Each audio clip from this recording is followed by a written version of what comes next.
Welcome to National Liberty Alliance's weekly call. Today is Monday, October 6, 2025. We broadcast live every Monday from 9 p.m. to 11 p.m. Eastern Time. If you're listening over Rumble or YouTube and you would like to ask a question or make a comment, you can go to nationallibertyalliance.org and click on our instructions to join us by phone, app, or browser. If anybody would like to email a question, you can send your questions to questions, that's plural, at nationallibertyalliance.org. Please support our business partners. You can find their banners on the right side of our website, of which the proceeds go to support NLA's effort to save our republic. Also, please support NLA by donating $5 a month or more. Click on our donation tab on the top right side of our website.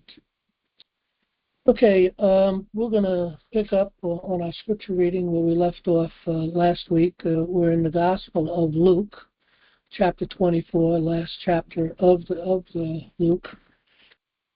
So, Luke chapter 24, read by Alexander Scorby. Chapter 24.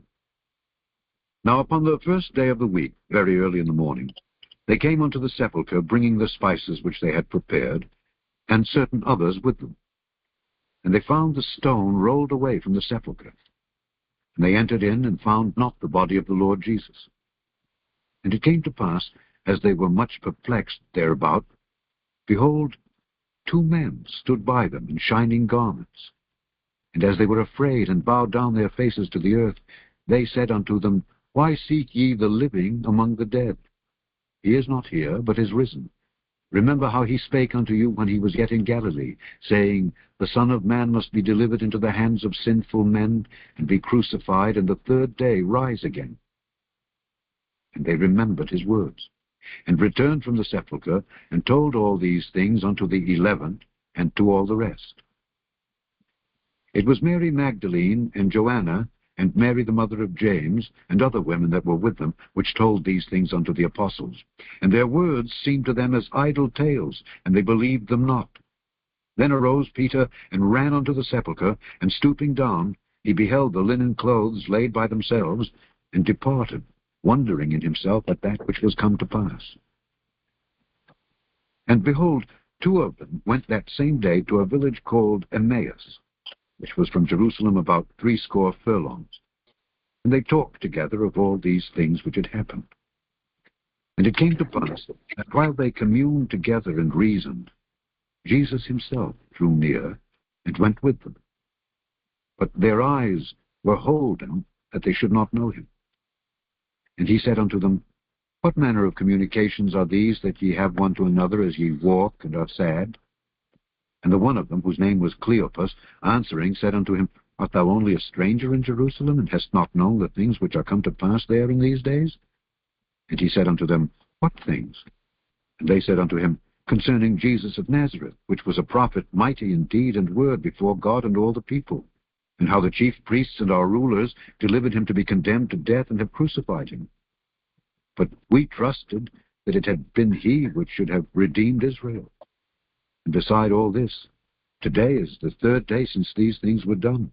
Yea, and certain women also of our company made us astonished, which were early at the sepulchre, and when they found not his body, they came, saying that they had also seen a vision of angels, which said that he was alive.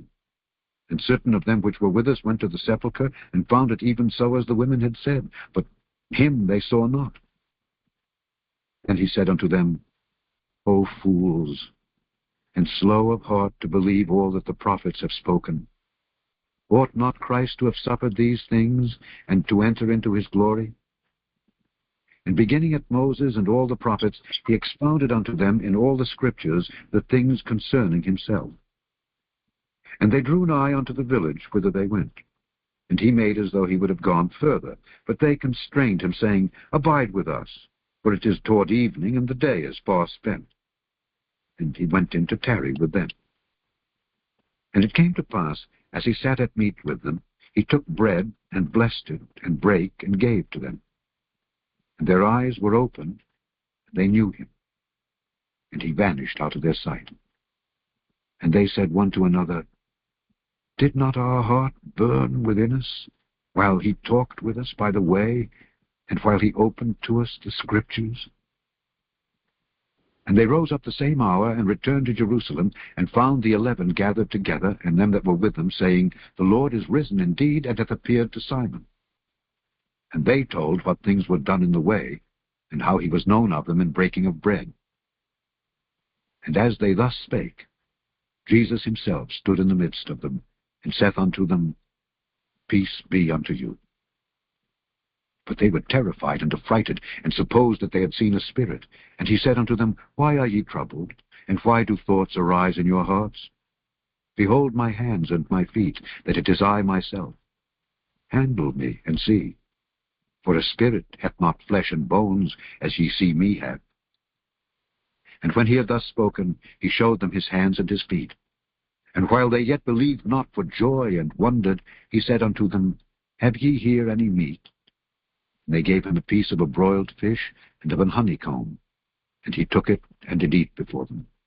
And he said unto them, These are the words which I spake unto you while I was yet with you, that all things must be fulfilled, which were written in the law of Moses, and in the prophets, and in the Psalms concerning me. Then opened he their understanding, that they might understand the Scriptures, and said unto them, Thus it is written, and thus it behooved Christ to suffer, and to rise from the dead the third day, and that repentance and remission of sins should be preached in his name among all nations, beginning at Jerusalem. And ye are witnesses of these things. And behold, I send the promise of my Father upon you. But tarry ye in the city of Jerusalem, until ye be endued with power from on high. And he led them out as far as to Bethany, and he lifted up his hands and blessed them. And it came to pass, while he blessed them, he was parted from them, and carried up into heaven. And they worshipped him, and returned to Jerusalem with great joy, and were continually in the temple, praising and blessing God. Amen. The end of the Gospel of St. Luke. Okay, Terry, do we have any questions tonight? Yeah, I got about 4. Let me open up the queue first. Hang on a second. Terry, can I get in the queue? It's a star 601 if you're on a phone, and should be a button there if you're on an app or browser. Eric, were you saying something? Yes, thank you. I have a quick question, if both of you don't mind. It's a question sent to me. It says, do you know where any indictments against judges for denial of habeas corpus are on the NLA website?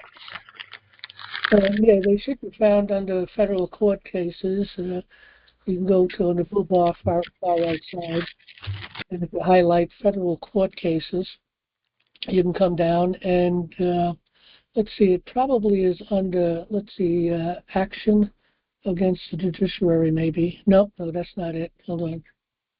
Grand jury investigations. It's been a long time since I looked over this area. Probably, let's look under grand jury and see what comes up there. Maybe under that. Federal court filings. Okay. Nope, that's not it. Let's take a look at action. No, that's YouTube. Let's look at action against the judiciary. I don't think it fall under here, but it could be. Okay, yeah, this is it here. Let's see. Habeas corpuses that we put through, and we did do quite a few indictments on judges for denial of habeas corpus and felony, and also for denial of due process and felony rescue. Yep. So you can find all that information here on this page. Anything else on that, Eric? That's it. Thank you very much. Okay.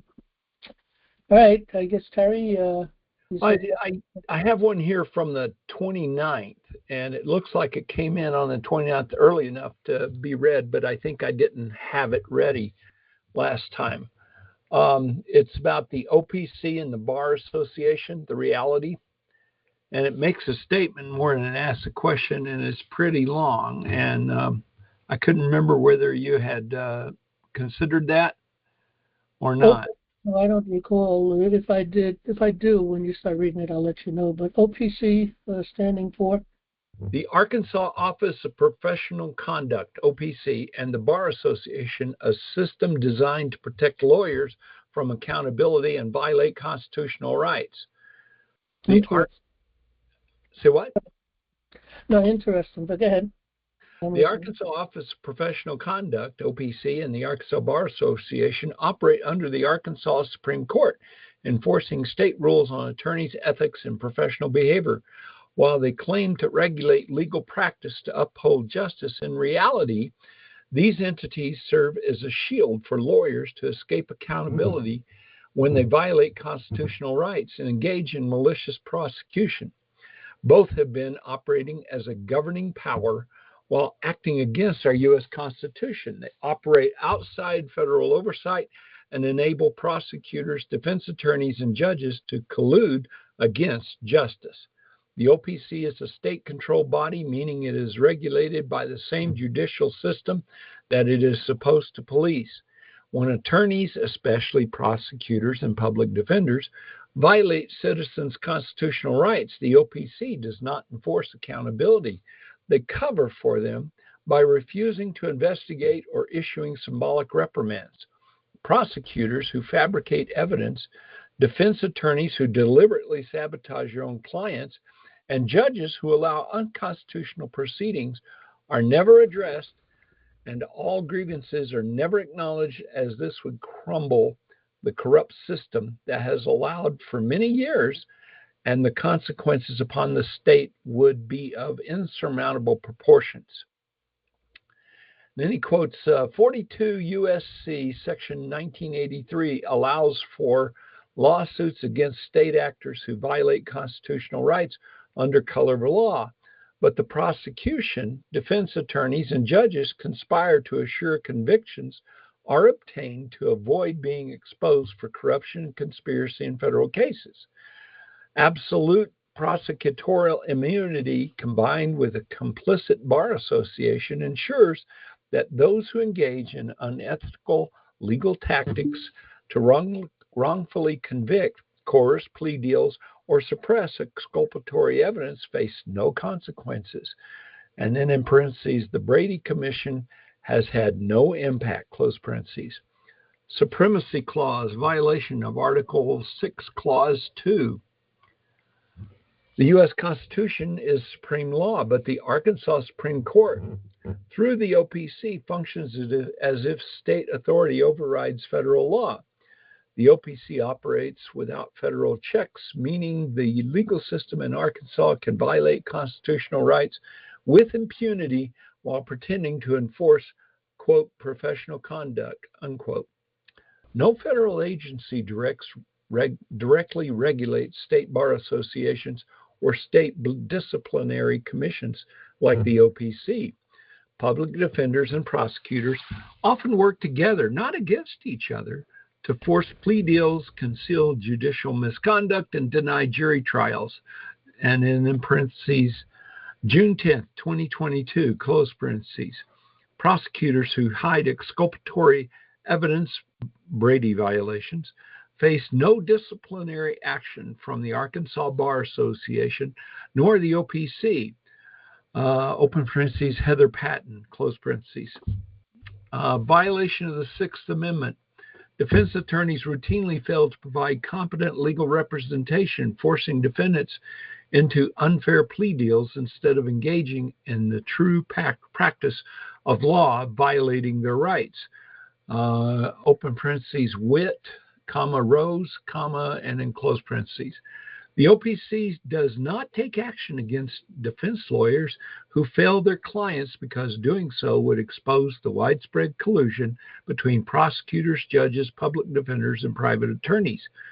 Okay, it continues. I've got about 3-4 more paragraphs here before it gets down to the bottom. Would you like me to continue? Well, once you read the last one, maybe there's Okay. I'm looking for any question marks. Public defenders, private attorneys, and prosecutors conspire against defendants, coercing plea deals, and allowing wrongful convictions. open parentheses, June 2022 incident, close parentheses. By operating outside of federal oversight, the OPC and the Bar Administration effectively nullify constitutional protections in Arkansas courts. This is not legal oversight. This is a system of legal immunity for those in power. And then she signs her name. And that's it. The rest of the ones I did not read basically are just complaints and quoting the Federalist Papers and the OPC and the Bar. Yeah, well, the problem is, and this is, the most important thing that we're doing here in National Liberty Alliance is trying to restore the courts. The Constitution does not come to play in the courts at all. The Bill of Rights, of course, which is part of the Constitution, it's the capstone. It doesn't apply either. They ignore it. Look at the Bar Association. It has a monopoly on, I hate to say the word justice because there is no justice in their courts, but they have a monopoly on our courts, I guess we'll say. Total control. And they indeed are the minions of the New World Order. They've been operating in America here since 1750. The king sent swarms of bar attorneys in order to try to destroy our common law courts, and they succeeded at that. They actually succeeded quite well in those early years as we were coming into becoming a nation.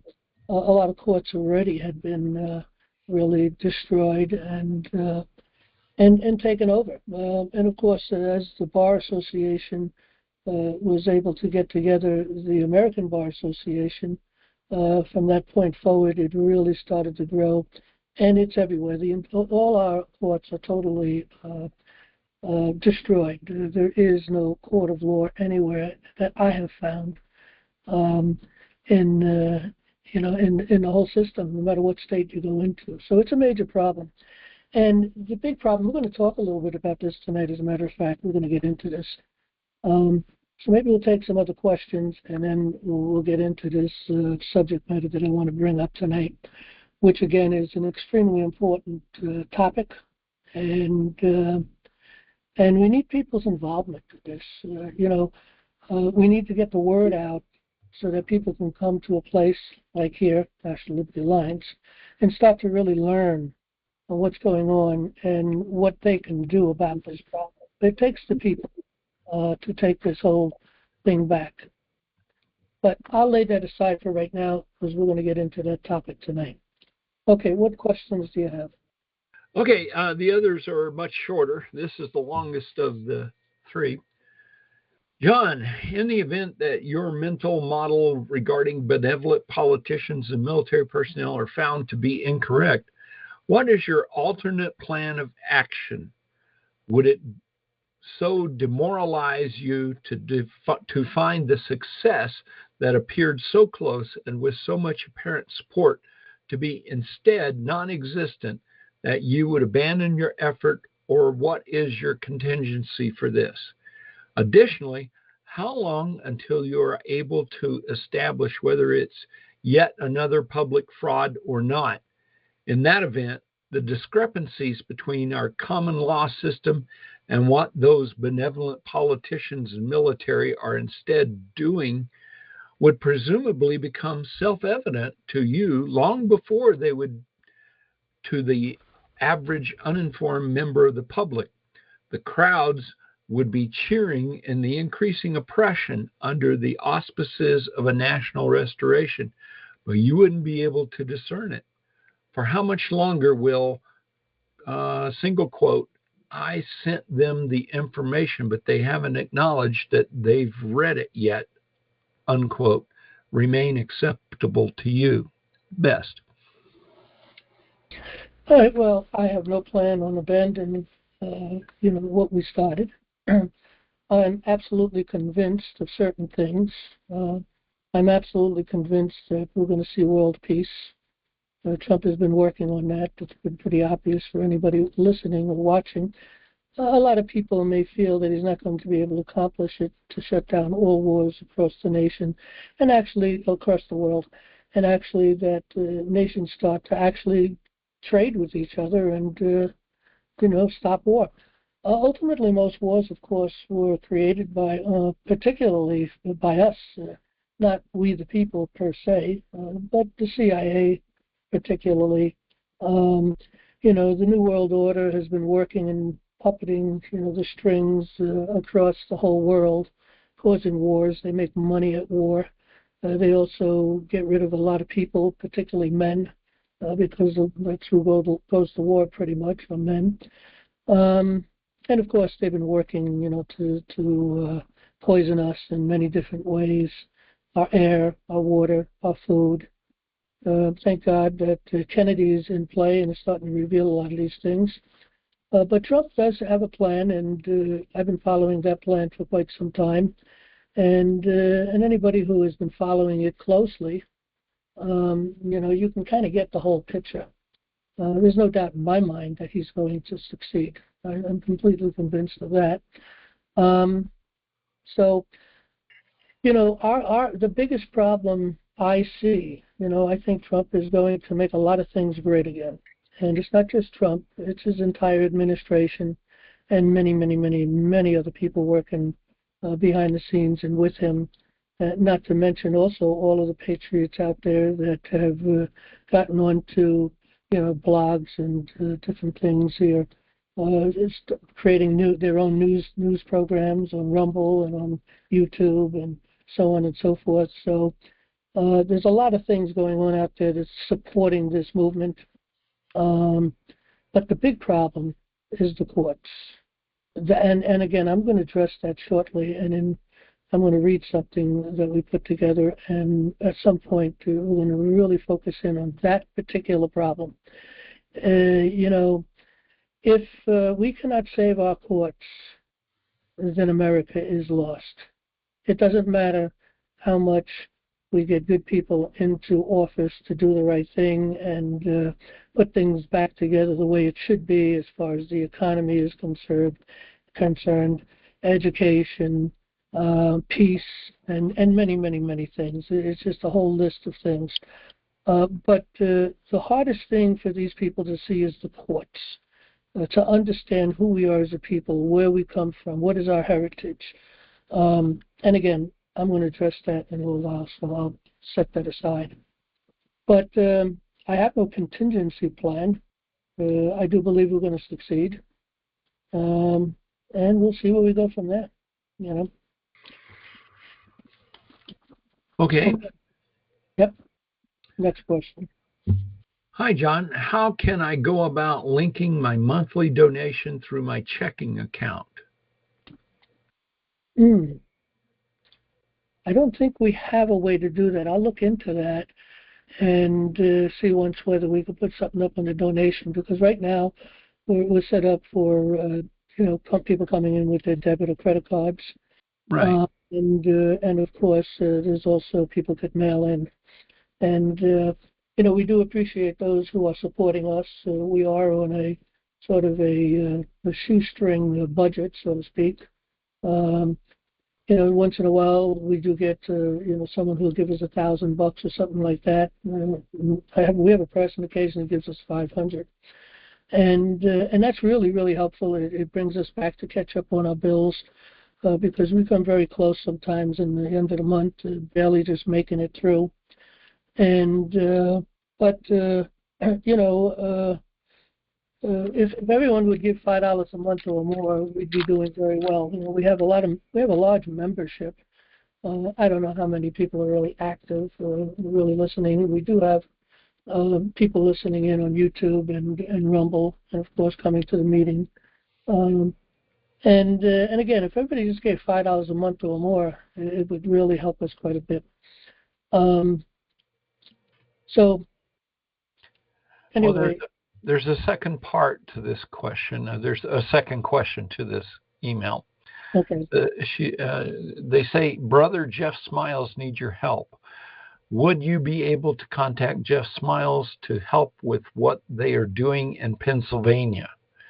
And then they sign off. Thank you for all your sacrifices and support for all of us. We appreciate your dedication and love for our nation, freedom. We are praying for you and with you for the Lord to open the door for a common law court throughout every state. So would you be able to contact Jeff Smiles? Well, what exactly, do you know what they're doing? No, it doesn't indicate. Well, I have to tell you that I'm extremely busy. I spent quite a bit of time putting this paper together that we're going to be talking about tonight. And these kind of projects take a lot of time. And of course, we are working. We're trying to develop committees of safety. We'll work with anybody that wants maybe us to, me to maybe speak to groups. If they're close by, I can personally go. But if they're far, we can do, of course, something over the internet and that type of thing. But I don't know what it is that they're working with. We have a lot of projects here, and maybe it's something that aligns with one of our projects, and that would be quite easy. But what I would say is for that person to contact me. Do they have contact information? Yeah, I got an email address. Okay. I'll send it to you. Send me a copy, of that. Yeah, okay, no problem. Fine. You ready for the last one? It's Yep. short. It says, do you have a list of patriots in Hawaii? Well, if you go under a directory and you just click on directory, actually, you should be able to come to a page where you can look up to see people within your state and also within your county. So if you come down to Hawaii, for instance, you click on your state here, Hawaii. Let's see if I can find it. Hawaii, there it is. Okay, in Hawaii, we have 131 members in Hawaii. There are 5 counties, and all those counties have been constituted. In other words, we've had people in those counties working to bring the message out of what we're doing. Right now, we only have the county of Honolulu, and there's a contact for that individual. We used to have a lot of Hawaiians come to the meetings, and I know it's like really, I think it's like 3 o'clock in the morning, 2 o'clock in the morning when they, working out from our time to their time. So we used to have some of those people coming to our meetings. There was a lot of activities, a lot of different things. And I think if you contacted this guy, Eli, in Honolulu, he might have contacts of other people in other counties. So, and hopefully we can get things going. We have slowed down quite a bit with moving forward with committees of safety. I think mostly because people think that Trump is the savior and he's going to solve the problems and we can kick back and we don't have to defend the Constitution no more. We don't have to defend anything.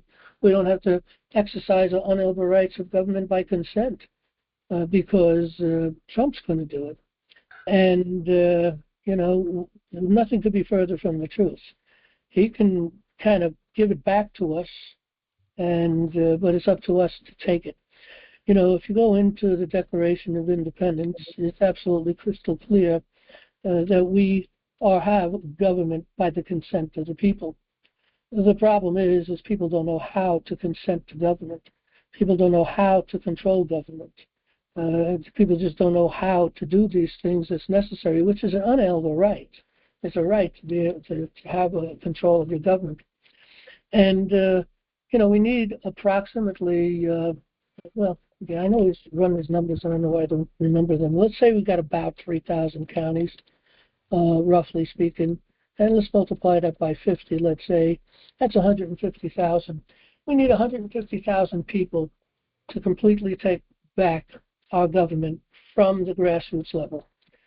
We teach people how to do that. We teach them how to create the committees of safety, how to take control of local government and your representatives that are in Washington, and working together with lots of different programs that we need to get going.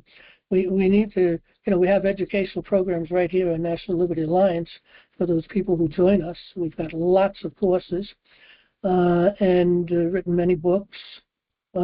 so people can learn a lot. We do want to get an education going into the schools, a proper education. We've kind of hinted to the Trump administration that we'd like to do that. As a matter of fact, we're hinting again in a paper that we've written, and we're going to look at that shortly. Again, we have to get active, and if the people expect to be ignorant and free, as Thomas Jefferson said, they expect what never was and never will be. So you cannot have government by consent if you're not involved in consenting. You can't consent to your government if you don't know by what powers and authorities we gave them and what power and authorities you have in order to control them. So people don't know those things. It's been purposely hidden from us. A lot of people, I think, knew this in the beginning. Maybe not as many as we'd like to have had, but nevertheless, we have a nation that was created and reasonably successful, but we have lost our way. And we have to step up to take this thing back. And by the way, with that being said, I really need to get out. I used to do a lot of interviews. I haven't done interviews in quite some time. Anybody who can maybe find a connection, make a connection to podcasters or different individuals, different programs, news stations, anything. If you can get us contact information, a name and a number of someone we can call and talk to about being interviewed and sharing the things that we're doing here at National Liberty Alliance. So if anybody, I think everybody should look to try to do that. Okay, and get that information. If you find that information, the connection, get it to Jan, Jan, at nationallibertyalliance.org. Just give them briefly the information. It's a podcast or it's a news program, a radio station, whatever. Contact name and phone number, and maybe even an email address. Maybe that's all we can get. We can do an email address. And get that to Jan. Jan will make the initial contact and then try to set things up and then make contact with me and we'll make arrangements. But this is how we need to get the word out. We got to get interviews. We got to get the word out to many places. The other thing is people should be bringing other people to our meetings here, to this open forum. Get them out to our website. Talk to them about a Monday night call. And again, if anybody, can't make this call because there's something else going on a Monday night or whatever the case may be for themselves, we do record this, and you can go to our Rumble page, which you'll find on the right-hand side of our website. Just go to our Rumble page, and you can catch up of the meetings, each meeting. Or right here under today's issues, you can click on NLA's Monday Open Forum videos. We also have them in audios. So we have video and audio. And you can then go through here and listen in on the Monday program that you couldn't make it to. But we have a lot of other things going on our Rumble page. We also have a Bible study that we do every Wednesday night at 7:30 p.m. Eastern Time. And if people can't join that, but they'd like to, but they can't join it for whatever reasons, they're working or whatever, that's also recorded on our Rumble page, so you can follow through.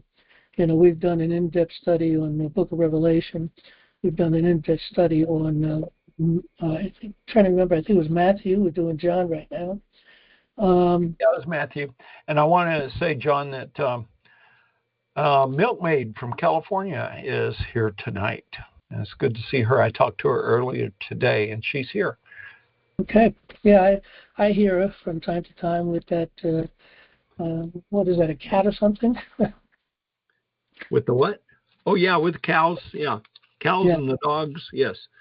All right. Anyway, look, it's up to the people to get the word out. It's up to the people to save the nation. Trump cannot, again, he can bring it back to us and give it back to the people. But, it's only going to fall away again if we don't educate ourselves and our children. We have a duty to do this.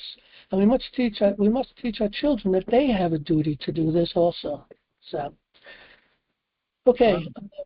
John, I have one other question. There's a Jeff down here, and I'm wondering if that's Jeff Smiles. Can I unmute him for a second and see if it's him? There it is. And the queue is open for anybody who wants to get into the queue. Star 6 and a 1 if you Jeff, want to. are you the Jeff Smiles that I was reading about earlier? Yes, I am. Yes, Well, I am. There you What's go, the John. subject matter that you wanted to discuss or look into? I was taken to the hospital last June with a collapsed lung, and I spent 3 months in the hospital because the hospital punched a hole in my lung by accident with a chest tube. I was transferred to 4 different hospitals, and while I was in the hospital, they tax sold my property. They tax sold my house, and now they've got me involved in one of their Nisi Prius court ventures. And it's a bad situation because I can't walk. I'm on oxygen, 3.5 liters. I've got a walker and I've got home health aides coming. And these people are just destroying my life, my mind. That they're driving. It's just the most horrible thing I can imagine being done to another human being. I'm 70 years old and I'm just at a point where I don't even know if we could pull this into federal court or what we should do with this situation like this. These people broke the law. They didn't provide proper notice. They just went ahead and tax sold my home. And I'm just about to lose it, John. Honest to God, it's just too much. Mm-hmm. Well, the problem is I'm sure you realize, is that the courts have closed down the courts of justice. They've been closed for quite some time.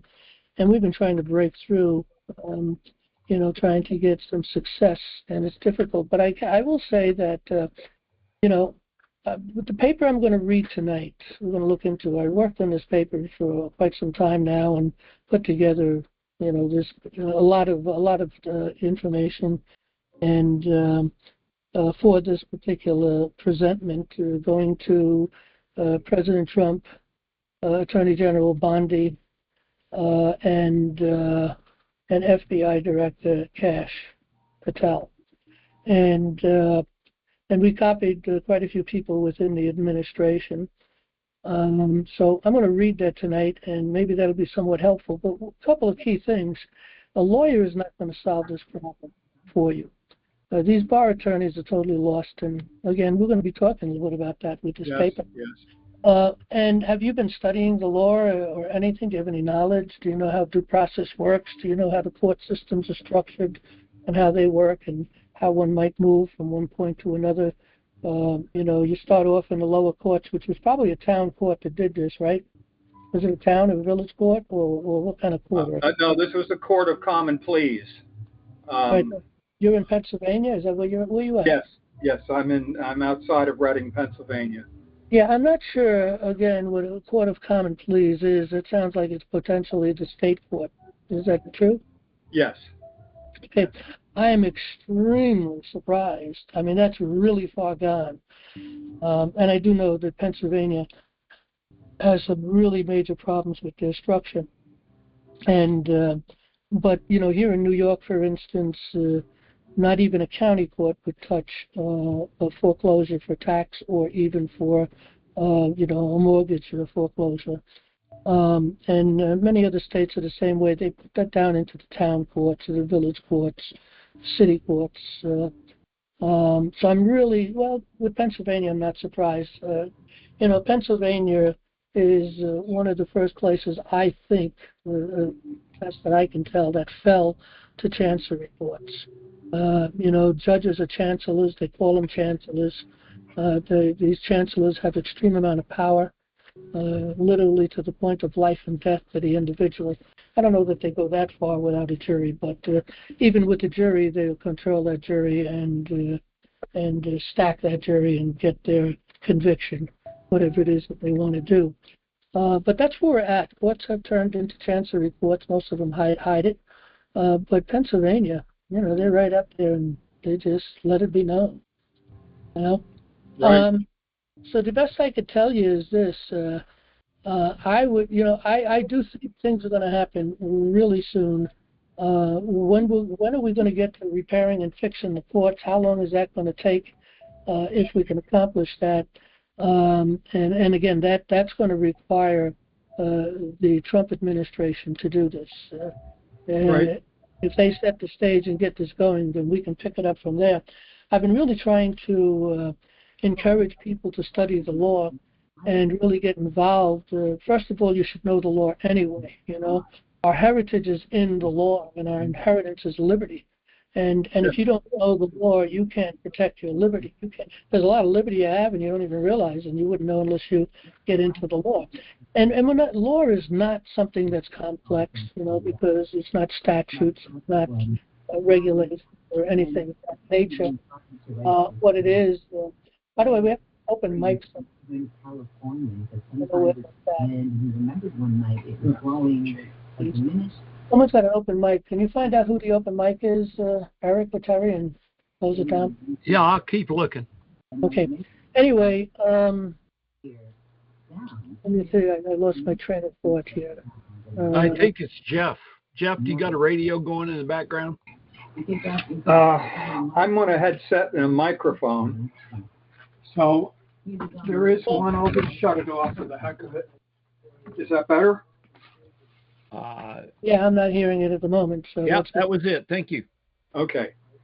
Right. So anyway, we have to get our thoughts back, and this is an uphill battle. I've tried to bring this to the attention of the administration on a few occasions, and I listen very carefully to their, you know, the words they speak, their verbiage, and looking for some kind of a telltale to that might flag to me that, hey, they are understanding this and they're looking into it.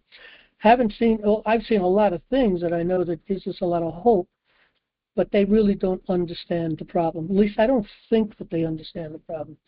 I mean, I could be wrong on that. Maybe it's something that they're just not talking about it. But from their verbiage, the way they talk and still use the word democracy, it troubles me because that tells me that they really don't understand who we are as a people. And again, I'm going to get into the major problems and potentially how we may be able to solve these problems. It's going to take the administration to help us to get us into the court. But going back to people learning the law, you know, I've been really hopeful that more people would learn the law, take the course, take all our courses, but particularly take the course that we have up here, Court Access and the Common Law, right here. And this course will teach you how due process works, how to put papers together to some degree, how to write papers, gets into a lot of the forms, the procedures, and so on. And it's a 90-hour course. And we give the first session one, right here for free. It's 3 hours. Each one of these videos are about 3 hours long. And of course, you know, you can always pause it and come back the next day or whatever you want to do. But the thing is you can listen to the first part of the course, the first 3 hours of the course, of the 90-hour course, and get kind of a flavor of what we're putting together and what we're doing. But people need to be able to go into a court themselves and take care of their own business, because as soon as you hire a lawyer, you're already being burnt. I mean, they're just taking your money. They're not interested in your case. They're interested in the almighty dollar. That's what they're interested in. They're all greedy, and they've been trained to be greedy. You know, I mean, look, for goodness' sake, take a third of your monies if they handle a case. You know, that's quite a bit of money, depending. You know, if you're going after something big anyway. But anyway, I was hoping, and I still hope, that we get enough people so that if we can get things taken care of on a federal level, and that's what we're trying to work with the administration, the Trump administration, is on a federal level. If we can take back the federal courts, it's a slam dunk to take back the state courts. We can take them all back. But one person's going to take a lifetime plus to take them back. We need people in every state that can get involved and assist and work with us, you know, because we need to open up a courts of record in every one of these states and sue for our courts of justice to be open. And that's what we need to do in order to get justice. So potentially speaking, justice, it may be worthwhile filing for justice maybe coming into the next spring or summer. I kind of think or hope that there's going to be a lot of changes, a lot of people in jail.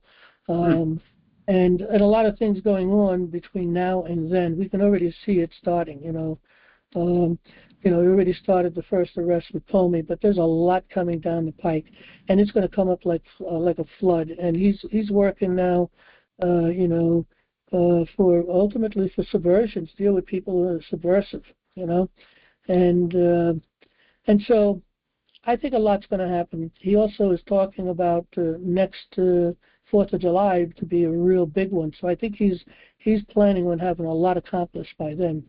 So if we have a courts of justice opening up by that time period, that's when we'd be filing. To file right now, you're really not going to get anywhere, but you still have to have knowledge. I mean, I can assist you to some degree, but you have to be able to run the case yourself. Are you married? Do you have a spouse? No, unfortunately, I don't. I'm quite alone, John, and what these people are doing is absolutely criminal. I got a letter from the Tax Claim Bureau last Thursday. They tell me that they're waiting for the confirmation of sale, and then I've got 30 days to file objections or exceptions to this fraud that they're pulling here. And well, I would file a counterclaim against them for denial of due process. Yes. Because did they know that you were ill and in the hospital, and they do it? Yes, they did. I had a power of attorney. That's the case I would make. Okay. Okay, that you can do right now, and kind of get them kind of stuck in a dilemma. When they try to do foreclosures, usually mortgage foreclosures, sometimes, particularly mortgage foreclosures, we can really stall them for years. Okay, tax foreclosures not so much. But mortgage foreclosure is different. But yeah, I would go after them. And do you know how to write papers at all? I've written some papers. I did try to sue the county going back a few years ago in federal court. Due process. Make your case. Get an affidavit. Make your case. An affidavit as specific as you can. Then detail your case shortly on the paper itself, referring to your affidavit, but covering the key points, and going after them or suing them for denial of due process. And I'd have to think about something. Well, again, because this is all it's tax foreclosure, so it's all government. You can go after them definitely for denial of due process. But I think you can do more than that, take an advantage. I'm not sure exactly how that would be. Again, in our course, we cover a lot of potential different things that you would be able to sue in court for, and we go through the what's required that you have to prove in order to go after a case for this or that. So you'd have to read through those things. And again, you can get that in the course. Let's see, if you go in here, I'll open up a page. That's a private page. Anybody who gets into the course gets this page, and it's the table of contents. Let me see if I can quickly find something particularly that you really want to focus in on. Decisions code, let's see. Pleadings, okay, probably in pleadings you definitely want to go through that really deeply. And causes of actions. Okay, causes of actions is what you really want to look into, and you'll see a lot of different causes of actions and what's required to prove those causes of actions, and you might be able to pick different causes of action that you can go after these people for. But definitely to a countersue, open up a court of record. Do you know how to open up a court of record? I've never done that before, so I'm a little It's only a few words, and making the point that you can go through the pleadings, for instance, right here, pleadings opening a court of record, and that'll show you. It's not much to it. It's really just making certain statements. So anyway, if I were you, what I would suggest is start educating yourself, getting yourself together, do what you can with paperwork to file it right now, and make the point very clearly that they took advantage of you. How long were you in the hospital for? Almost 3 months. Okay, well, make the point that during that time period is when they just came in and they haven't had any consideration. And no, absolutely not. It's actually it's the intentional infliction of emotional distress. That's another absolutely action on that, and it's right, not. Start working on that, and then And then, maybe we can talk some more at another time. I do want to get into the program for tonight, but maybe we can Sure. talk. And but education is the key. Anybody who doesn't educate themselves doesn't realize that they're not going to understand, how to have government by consent. They're not going to understand when the government is violating the law, or doing things that they shouldn't be doing. And that is the problem. People have no clue. I mean, believe me, the government's totally out of control. And people are seeing the problems from one particular standpoint. But the details of the problems, they're totally unaware of, what they've done to accomplish the goals of destruction upon America. So, just one last question. Is Eric still with National Liberty Alliance? yeah, Eric's here right now. Eric, we've been trying to get hold of you for a long time on the prayer group. I just wanted to mention that to you if you're listening, and if you could help me out and just check my writing for this case, that would really be great. Or if John can, that would be a great help. Put something together and let's talk in a week or two or whatever. As soon as you got to get the papers right away, and I'll give you my thoughts on the paper. So, but with that, I got to get to our programming. Okay. Okay. Thank you. All right. Okay. I've been working on this for a while. I've been wanting to do this for a while. We did accumulate enough money to be able to do this.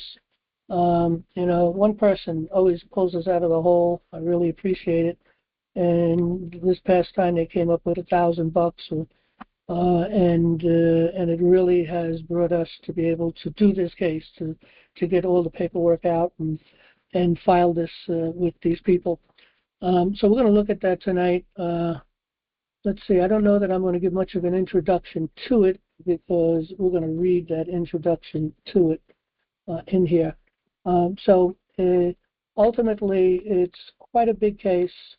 But the extraordinary presentment, which lays out what we're trying to do and focus in on particular cases, is only about 8 pages, and that's what we're going to read tonight. And we will be posting this with a lot of paperwork that we put together. Goodness, I don't even know how many pages it is, but we'll be posting this on our front page. So by next week or next day or two, I should have it up on the internet. But let's just read this. Again, this is an extraordinary presentment. And there, we do have a cover sheet for this, but it is going into President Donald J. Trump, the Attorney General Pam Bondi, and FBI Director Kash Patel.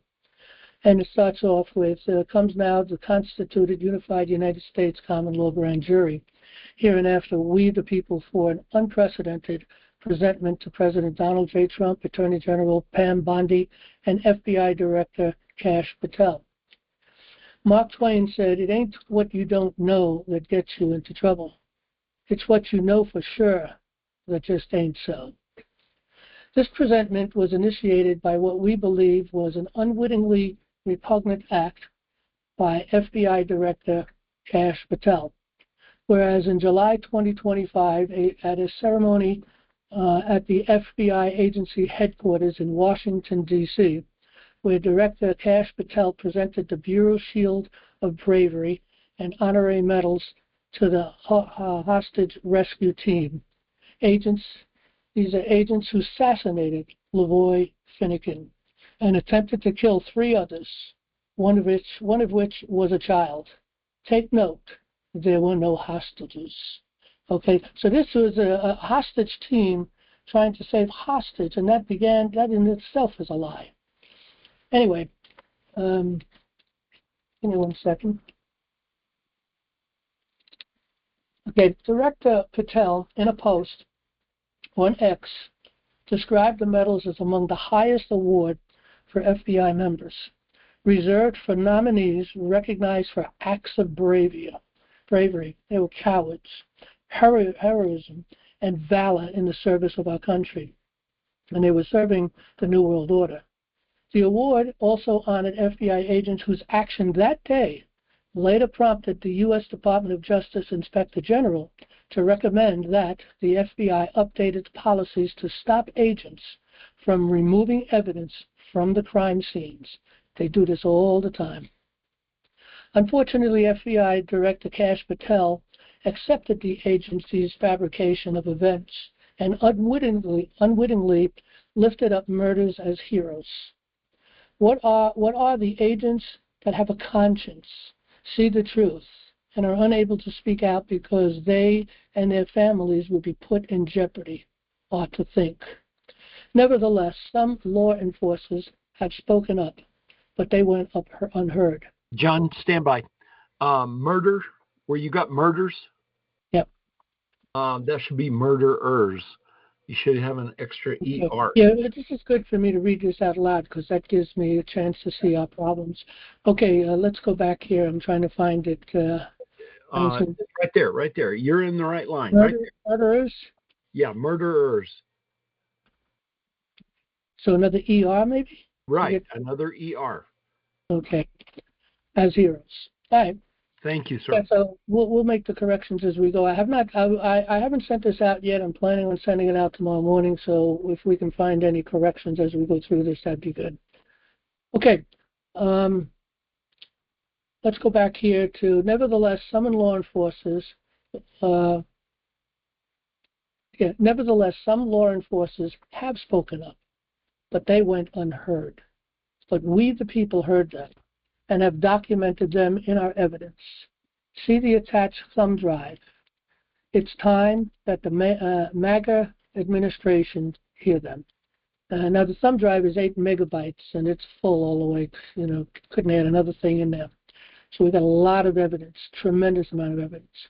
Moreover, the FBI that assumed the role of the lead federal law enforcement agency in the investigation of the incident involving former President Donald Trump that occurred on July 13, 2024 in Butler, Pennsylvania, the FBI again, in defiance, did not yield to the U.S. Department of Justice, the Inspector General's recommendation not to remove evidence from the crime scene. Now, I posted a YouTube for this, and it's pretty damning for these people. I mean, the day that they killed, that they shot this potential assassin, they were up there with a hose cleaning, and people should go out and take a look at this particular page and go through this. It's very powerful. This is also true of the Charlie Kirk investigation. Even though the FBI has honorable leadership through Director Kash Patel at the top, it is clear to us that we cannot trust the FBI, the Department of Justice, and the judiciary. We see them as the enemy of justice. We, the people, would like to acknowledge that we believe President Trump's cabinet appointments, including Director Kash Patel, are honest patriots with an earnest desire to return the United States back to its roots. We believe, like all federal agencies as well as the states, that Leviathan's tentacles have permeated deep into the FBI, Department of Justice, and the judiciary, and therefore cannot be trusted. As for the Charlie Kirk assassination, Tyler Robinson could not have shot Charlie. See Charlie Kirk's assassination forensic evidence video on the attached thumb drive. And the follow-up video I couldn't fit this video on, so we gave him the YouTube, same thing with the other one, that we could not fit on the 8 gigabyte thumb drive, that shows the likely shooter on a different route that killed Charlie. Nobody else has brought this up. They have a video of another person on a roof, and well, I'm not going to get into that. You can go watch that video. It's pretty powerful and damning. Okay.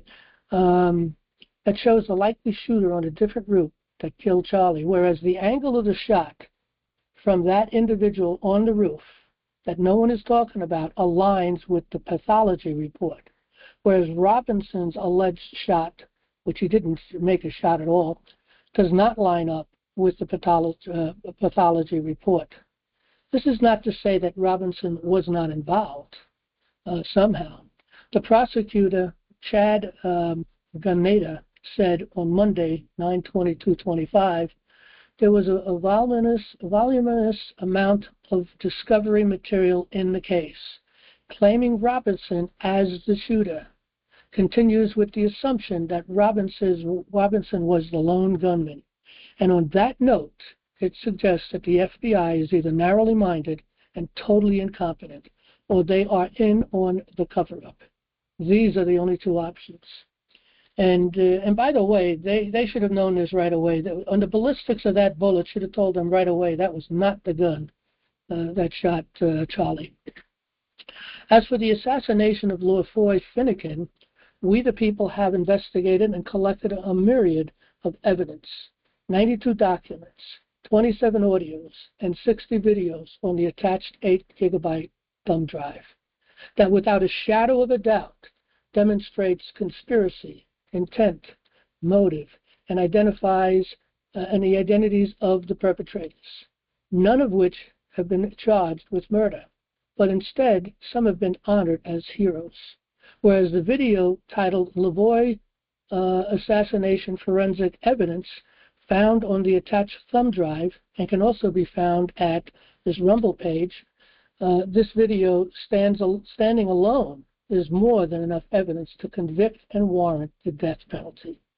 So those videos could be seen. I'm going to try to get the entire thumb drive up on the web so that people can look at all the evidence if they want. A lot of the evidence we already have, so I'll just restructure it. That's already up on the website. Our founding fathers intended that the United States was to be a nation of law, but we indeed have lost our way to sociopathic tyrants and corporatism. Our Heavenly Father tells us that we wrestle not against flesh and blood, but against principalities, against powers, against rulers of darkness of this world, against spiritual wickedness in high places. Ephesians chapter 6, verse 12. You can make America economically strong again. You can make America militarily strong again. You can make America healthy again. You can make America respected again. You can make America free again, etc. But if you don't make America just again, it's all to no avail, for it will be short-lived, and without any blessings from our Creator, America will never be great again, unless we restore the natural law republic that our founding fathers gave their lives for their posterity. The American mindset has been enslaved to believe what just ain't so. The deception is so entrenched that the truth is rejected immediately without any consideration. We will endeavor to break the spell. But if we fail to break through the strong delusion so deeply engrafted in our representatives' minds, America will be lost forever. We must fill political vacancies with statesmen who know the law of the land and that acknowledge and respect the people's unalienable right of government by consent.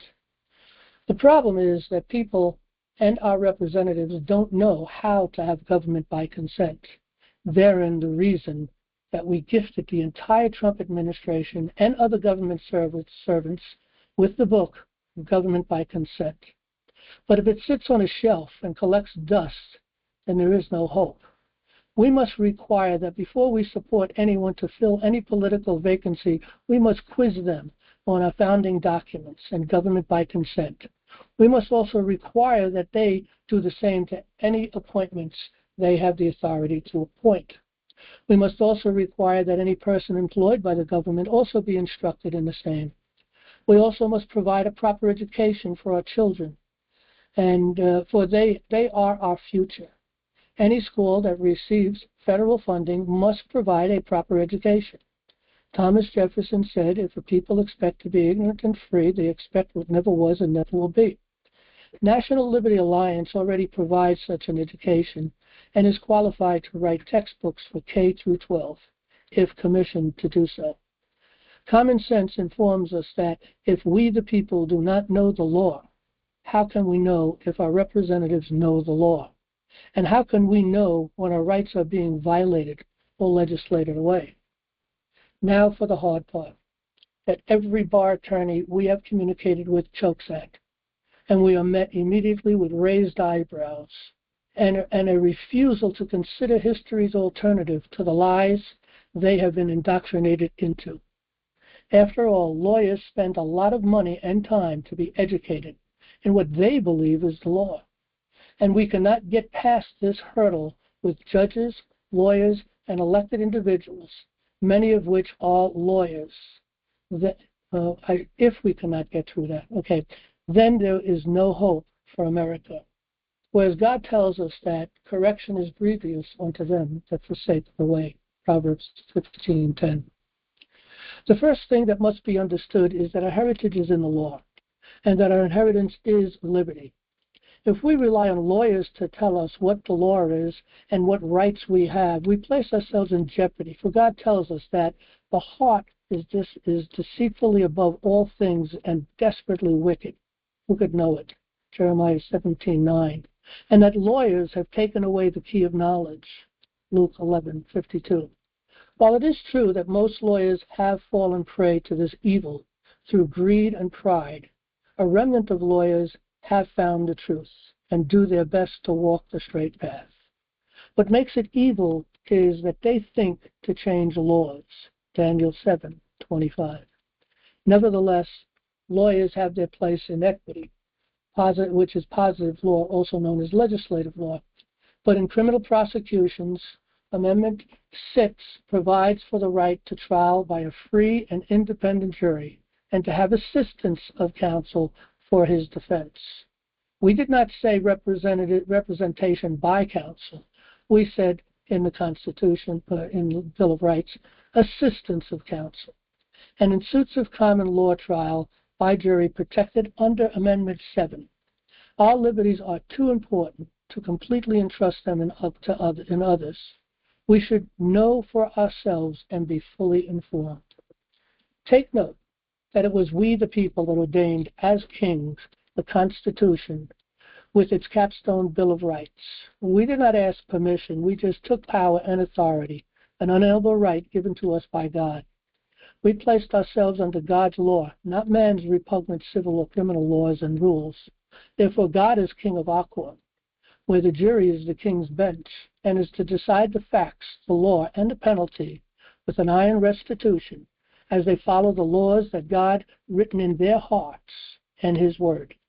The jury's responsibility is to deliver justice, not uphold the law. We are not to be judged by servant judges, but by free and independent jury of our peers. Servant judges judge government agents and those operating under interstate commercial activities via equity, which again is positive law, also known as legislative law, that is to be subjected and guided by the rules of common law. We empowered legislators to write said positive laws.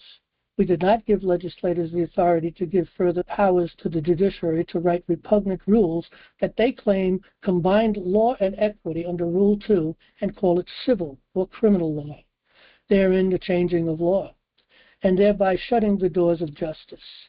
This was accomplished under the 1934 Rules Enabling Act, where Congress, without the authority of we the people, gave additional power to the judiciary to write rules as law to abolish the people's right to serve writs and the law of the land by combining law and equity. And then the judiciary empowered Congress and the state legislators to legislate civil and criminal law. We, the people, ordained the Declaration of Independence, being a covenant with the Creator, where we prayed to be under his law and thereby under his blessings via unalienable rights, where we, by God's mercy, made clear that to serve these rights, to secure these rights, governments are instituted among men, deriving their just powers from the consent of the governed. It is upon this document, which the Constitution that we, the sovereign lawmakers, ordained and established, rest, placing we, the people, under the laws of nature and of nature's God, also known as natural law or common law, and the government under our written law, also known as the Constitution. Whereas at the conventions of a number of the states having at the time of their adopting the Constitution expressed the desire in order to prevent misconstruction or abuse of its power that further declaratory and restrictive clauses should be added. And as extending the grounds of public confidence in the government will best ensure the beneficent ends of its institution, thereby establishing and ordaining the Bill of Rights. The bar teaches lawyers that we are under civil law derived from Roman law, which is the legal system of ancient Rome and legal development spanning over 1,000 years of jurisprudence, from the Law of 12 Tables to the Corpus Juris Civilis, which is a body of civil law, AD 529, ordered by Eastern Roman Empire Justinian I, which traces its roots to Babylonian law. It is also sometimes referred to as the Code of Justinian, although this name belongs more properly to the part titled Codex Justininus, whereas civil law, and Roman civil law, and by the way, lawyers believe that we are under Roman civil law. So, whereas civil law, and Roman civil law are convertible phrases, meaning the same system of jurisprudence, that rule of action which every particular nation, commonwealth, or city has established, peculiarly for itself, more properly called municipality law, to distinguish it from the law of nature and from international law. See Boyer, Mod, Civil Law in Siver versus Riley. Lawyers are also taught and believe that common law is judicial comedy, whereas there is a profound difference between common law and comedy. The former being the law of the land, the latter being the law of trial judges, that is claimed by all bar-taught lawyers to be the common law. They do not defend and uphold our founding documents ordained by we the people. They uphold civil law and the rules of the law of the court above all things. Federal officials' special status results not from federal statutes, but from national customary law derived by judicial comedy, and not common law, as distinguished from the common law of England. It is the nation's judges who have over time unlawfully made it harder for victims of government wrongdoings to hold the government accountable, rather than easier. Judges have fashioned sweeping doctrines of immunity that insulate federal and state officials from facing any liability. Under these doctrines, victims of government wrongdoing cannot recover damages from government officials unless they can point to some prior case that has found the government conduct unlawful, and even then it would be denied. But you're not going to find a case because they're not going to report that. Prior to the 1934 Rules Enabling Act, under the common law system of government accountability, government officials, including federal officials, were routinely subject to damages, liability in federal courts when they violated federal law. Judges' role in this system was fashioned remedies to enforce the Constitution and other federal laws. The Constitution ensured that the United States was a government of laws and not of men, through this tradition of suits for damages of abuse of power. Damages liability kept the government within the bounds of the law, and judges made sure that damages liabilities remained available. Common law is distinguished from the Roman law, the modern civil law, the canon law, and other systems. The common law is that body of law and juristic theory which was originated, developed, and formulated and is administered in England and has obtained among most of the states and the people of Anglo-Saxon stock, as distinguished from the law created by the enactment of legislatures. The common law comprises the body of those principles and rules of actions relating to the government and security of persons and property, which derive their authority solely from usage and customs of immemorial antiquity, or from the judgment and decrees of the courts recognized, affirming, and enforcing such usage and customs. And in this sense, particularly the ancient unwritten law of England, as distinguished from equity law, it is a body of rules and principles, written or unwritten, which are of fixed and immutable authority, and which must be applied to controversies rigorously and in their entirety, and cannot be modified to suit the peculiarities of a specific case, or colored by any judicial discretion, and which rest confessably upon custom or statute, as distinguished from any claim to ethical superiority, as distinguished from ecclesiastical law. It is a system of jurisprudence administered by purely secular tribunals, that's the jury, as concerns its forces and authority in the United States. The phrase designates that portion of the common law of England which had been adopted and was in force here at the time of the Revolution. This, so far as it has not since been expressly abrogated, is recognized as an organic part of the jurisprudence of most of the United States. Now let me put this in a nutshell, all that we read here, because common law is really not that complex. Common law simply is common sense with an eye on justice. That's all it is. And it's made up in the hearts and the minds of the people as they listen to a case and they look at the facts and they apply their common sense and they recognize the damages or the injuries. And being an individual, one of the peers, they understand the damages done and what needs to be done in order to restore that individual. Juries should not only decide the facts and the law, which the law again is natural law, common law, but also to decide whatever the decision of the penalty might be.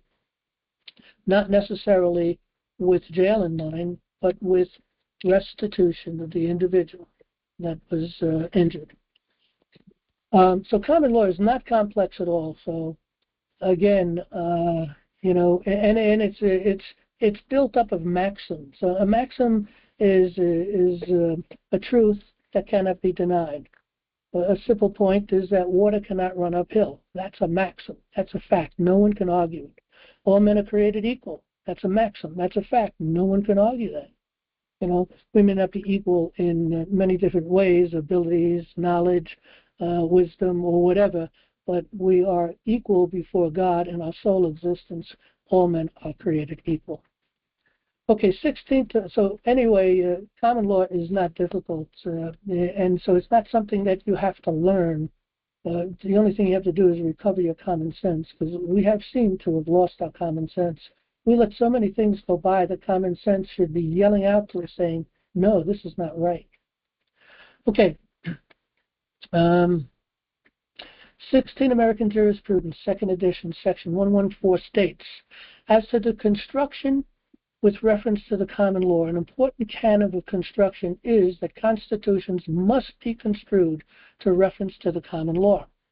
In interpreting the federal constitution, recourse may still be had to the aid of common law of England. It has been said that without reference to the common law, the language of the federal constitution could not be understood. There is no common law of the United States in the sense of a national customary law, which brings us back to comedy, as distinguished from the common law of England. And comedy really is, we're going to get, I think, a little more into that, but it's really just trial court decisions that they bring up as if that has something to do with our case. It has nothing to do with it.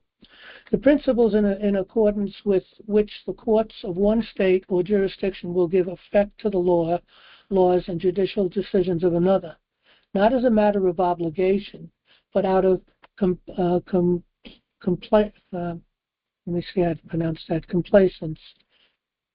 Let me just run that and see how that really is.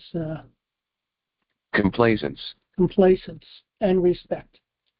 There is no statute or common law rule by which one court is bound to abide by the decision of another court of equal rank.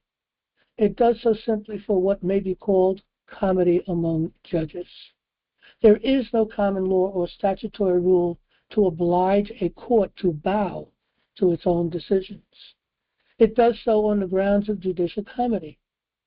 Of such a use of the word, however, Dicey says, and that's a Supreme Court judge from way back, the term comedy is open to the charge of implying that the judge, when he applies foreign law to a particular case, does so as a matter of caprice or favor. Comedy is not a rule of law, but one of practice of convenience and expediency.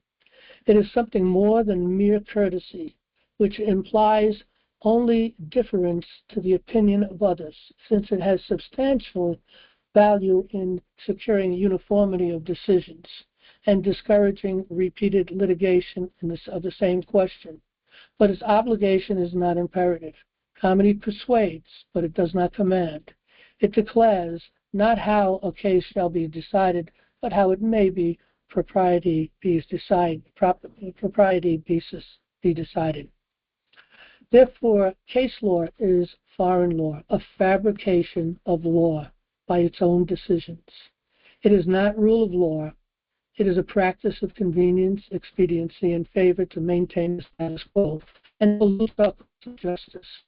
Every case must handle its own facts.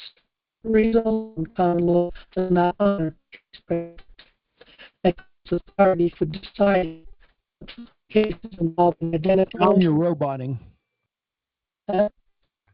You are roboting. We're only getting about every other word or third word. Okay, well, hopefully, can I be too fast? How's this coming through now? I can't understand what you're saying. Right now you can? Nope, I can't. I don't know what we may do with that. Well, I would hope maybe it's me. That's possible. Yes. I'm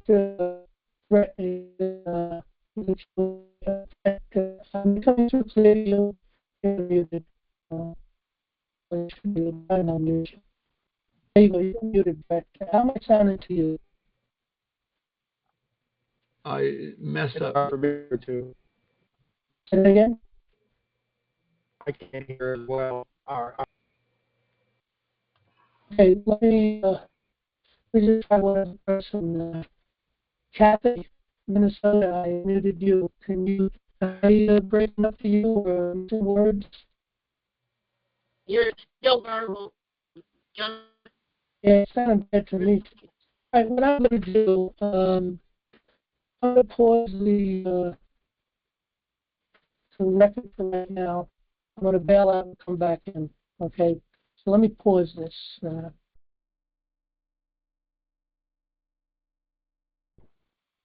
Okay, so let's pick up here. Let me go back. This case law is foreign law, a fabrication of law by its own decisions. It is not a rule of law.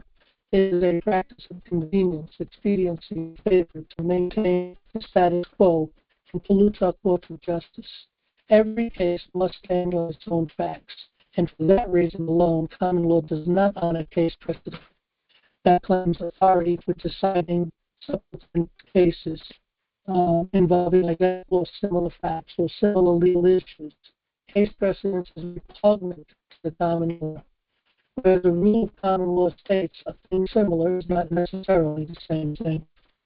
Case law lacks due process, and like Rule 2 is strictly forbidden under U.S.C. 28, subsection 2072b, thereby having no force or effect. It's repugnant. This is magnified in the U.S. Supreme Court case Mulberry versus Madison, where we read, "It is a proposition too plain to be contested that the Constitution controls any legislative act or rule repugnant to it, or that legislature or Supreme Court may alter the Constitution by an ordinary act. Certainly all those who have framed written constitutions contemplate them as forming the fundamental and paramount law of the nation, and consequently the theory of every such government must be that an act of legislation or rule repugnant to the Constitution is void." This theory is essentially attached to written constitutions, and it is consequently to be considered by this court as one of the fundamental principles of our society. It is not therefore to be lost sight of in further considerations of this subject. If an act of legislation or Supreme Court repugnant to the Constitution is void, does it, notwithstanding its invalidity, bind the courts and oblige them to give it effect? Or, in other words, though it be not law, as a constituted rule as operative as if it was a law. This would be to overthrow in fact that what was established in theory and would seem, at first view, an absurdity too gross to be insisted on. It shall, however, receive a more attentive consideration. It is empathetically the providence and duty of the judicial department to say what the law is. Those who apply the rule to a particular case must of necessity expound and interpret that rule. If two laws conflict with each other, the court must decide on the operation of each.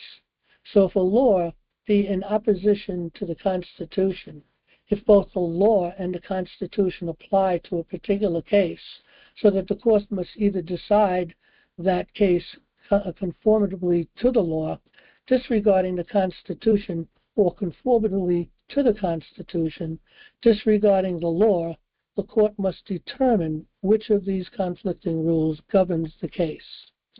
This is the very essence of judicial duty. If then the courts are to regard the Constitution, and the Constitution is superior to any ordinary act of the legislature, the Constitution and not such ordinary act must govern the case, and to which they both apply. Those then who controvert the principles that the Constitution is to be considered in court as a paramount law are reduced to the necessity of maintaining that courts must close their eyes on the Constitution and see only the law. This doctrine would subvert the very foundation of all written constitutions. It would declare that an act which, according to the principles and theory of our government, is entirely void, is yet in practice completely obligatory. It would declare that if the legislation is in reality effectual, it would be given to the legislature a practical and real omnipotence with the same breath which professes to restrict their powers within narrow limits. It is prescribing limits and declaring that those limits may be passed at pleasure. John, would you like to share your screen? Oh, it's not being shared? No, sir. Okay, I guess I didn't think about that when I came back in. Hang on. Just up. Yeah, continue. Okay, should be coming through now.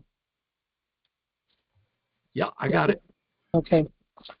I'll step back a little bit. It would be given to the legislature a practical and real omnipotence with the same breath which professes to restrict their powers within narrow limits. It is prescribing limits and declaring that those limits may be passed at pleasure, that it thus reduces to nothing what we have deemed the greatest improvement on political institutions, a written constitution, would of itself be sufficient in America, where written constitutions have been viewed with so much reverence. For rejecting the Constitution, but the particular expressions of the Constitution of the United States, furnish additional arguments in favor of its rejection. Thus, the particular phraseology of the Constitution of the United States confirms and strengthens the principles supposed to be essential to all written constitution, that a law repugnant to the Constitution is void, and that courts as well as other departments are bound by that instrument. The government of the United States has been emphatically termed a government of laws and not of men. It will certainly cease to deserve this high appellation if the laws furnish no remedy but the violation of a vested legal right. In conclusion, the facts of the matter are that our courts of justice are to rest upon the laws of nature and of nature's God, that we declared in the Declaration of Independence and ordained in Article 6, Clause 2, as the law of the land. Comedy is repugnant to the law of the land and banned from our courts. The federal rules of civil and criminal procedures are repugnant to the law of the land and without authority, and therefore the rules of common law must be restored in both law and equity. The article of Amendment 13, ratified in 1819 and removed in 1876, must be restored. Its removal was unlawful. Amendment 16 is in contradiction to Article 1, Section 2, Clause 3, and is repugnant to the common law and is therefore null and void.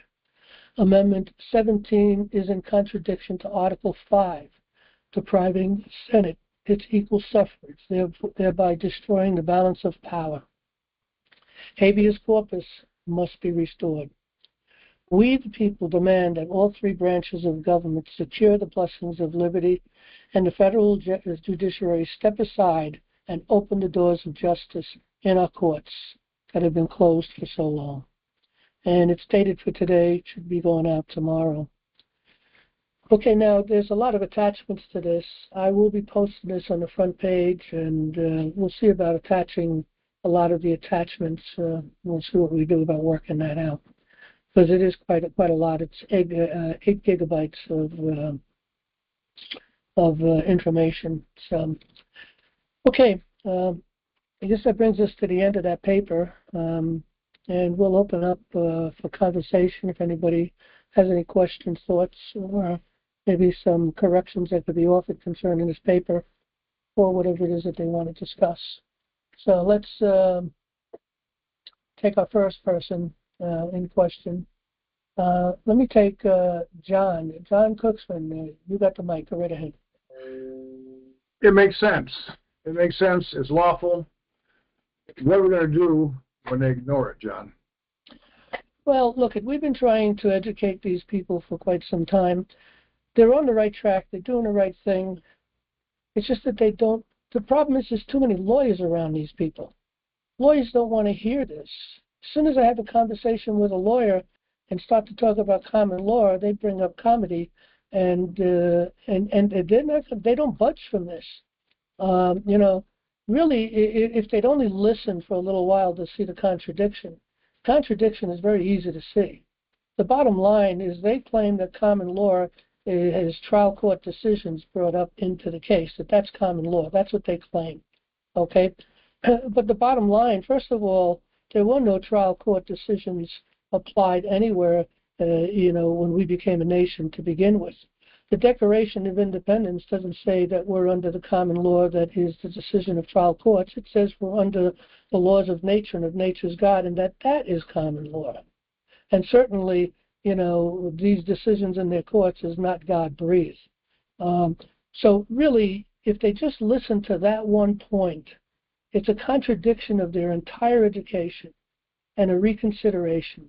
The other big thing is that they keep connecting us to Rome, and they connected us to Roman law. And clearly, what we had read in this paper, which is not my words, these are Supreme Court, statements about what Roman law is, and that it is contrary to common law. It has no connection to it. Roman law is legislative law. Law, L-A-W, in Black's law and Bouvier's law is defined as common law, as natural law, the laws of nature and of nature's God. Okay, we are not fashioned as a nation under Rome. It may look like we are with the structures we have and that kind of thing, but it has nothing to do with that. Okay, we are fashioned under Israel. We are fashioned under the Bible. That's where this nation comes from, and it is quite clear in two things, and I'll let you talk. The two things that were asked of Jefferson and of Benjamin Franklin to develop a seal for the nation. And this says it all right here. They both came back with focusing in on Exodus. One of them posed a seal with Moses holding up the staff, the Red Sea parting, and Israel going through the Red Sea. The other just came up with the idea of the fire, the pillars of fire that God put between Egyptians and the Israelis, put that pillars of fire to prevent them from being overtaken and protected Israel that way. So those two proposals of seals alone defines who we are. And I also did a memorandum of law, which is many, many pages long, which clearly lays out who we are as a people, and that we're one nation under God, indivisible, with liberty and justice for all. But back to you, John. Well, I'm not disagreeing with anything that you're saying there. Where is our enforcement right here? They have ignored us consistently for what, 15 years you've been working on this? I'm not being negative on this. I'm just saying, where is our enforcement? Because they will ignore this like they've ignored everything, and it's just disgusting. And they're truly treasonous. There's no doubt about it, they're treasonous. There's a whole bunch of treason going on up there. What can we do when they ignore this like they've ignored the last 5? I'm frustrated. I'm really frustrated to see the work that you're doing on this thing. And I know you're right, and you know you're right, and they know you're right, but they're not doing anything. What can we do? Again, I think a lot of the problems with the Trump administration is they kind of fall away when you start to correct them, the lawyers. Because unfortunately, Trump depends a lot on lawyers, and rightfully so, in his business and also as president, he has to depend upon lawyers because they're able to go in to see the legislators written about his powers and authorities, what he can do, what is lawful, and that requires a special education. That in itself for the presidency, I believe, is about 1,000 or over 1,000 pages. So it's a huge amount of information concerning the power and the authorities of the president. So he must rely on that. But he must understand, and this is what I'm trying to wake up in the mind of Trump particularly, but also in others. Unfortunately, most of the others are lawyers, and they're thick-headed. They just, it's hard to get through to them. They're just not hearing. But if we can get through to 1 or 2 people, and they realize the power and the authority that we're talking about, and the rightful, powers and authorities of the people, the right to have government by consent, and the difference between law and equity, and the fact that a court of law is to run by the people and no judge is permitted. There is a magistrate in there which seals the decision and tries to keep things going as a traffic cop, but they can't make any summary judgments. They can't deny evidence from coming in or anything of that. Although this is what they do, judges get involved and they stick their fingers in everything. They control the jury, they control the law, they define the law, and it just goes on and on. The individual that is fighting for their lives is up against nothing but a whole army of lawyers. The prosecutor's a lawyer, the judge is a lawyer.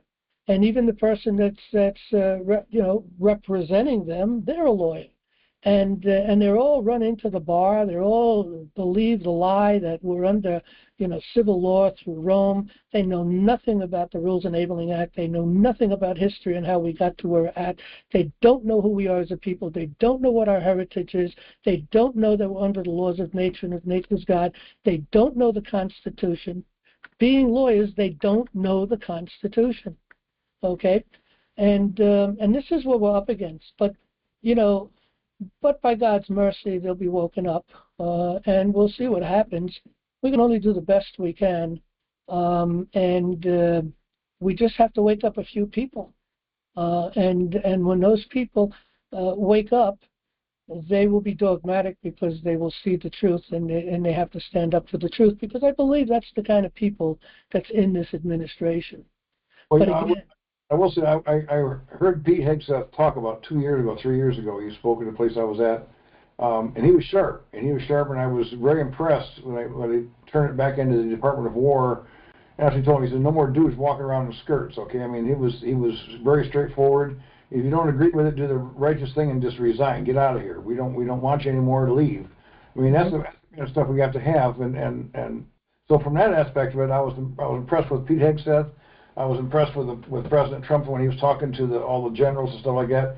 Maybe this is the start of it. I don't know, but I mean, I agree 100% with what you're saying. You're right all the way along, but so far they have just been ignoring us, and it's really, really frustrating to me. I sometimes I just want to throw up my hands. I just want to let you know that. So. Well, we keep banging on their door, and I'll tell you, I don't know whether we're ever going to know that they come to understand this until at some point in time. the courts are cleaned up, and then we see what we're left with. And until then, we're not going to know, unless in this paper we did offer that we would be willing, if commissioned to do so, to write textbooks for grades K through 12. And referred that, of course, to National Liberty Alliance, because this is coming in from the perspective of the Unified United States Common Law Grand Jury.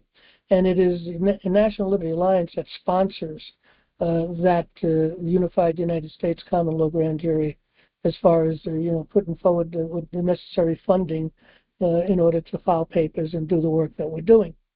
So again, by God's mercy, this can come through, and we don't really know what God's will is on this.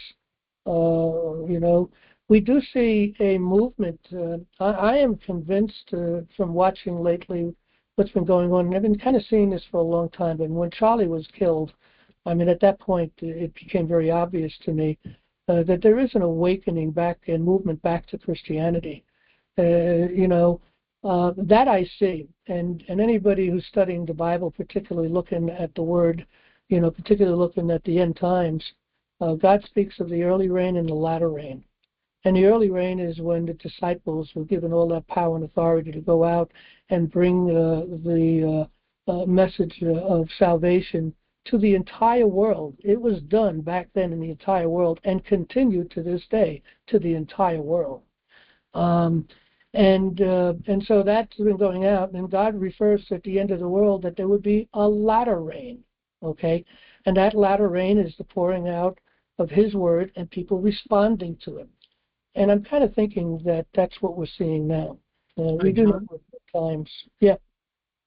I'd like to put in a comment here. When we, the people, started being less involved in our courts, the lawyers were on their way in, and they see it as the lawyers are well trained and that they can take care of things and give us the justice that we need.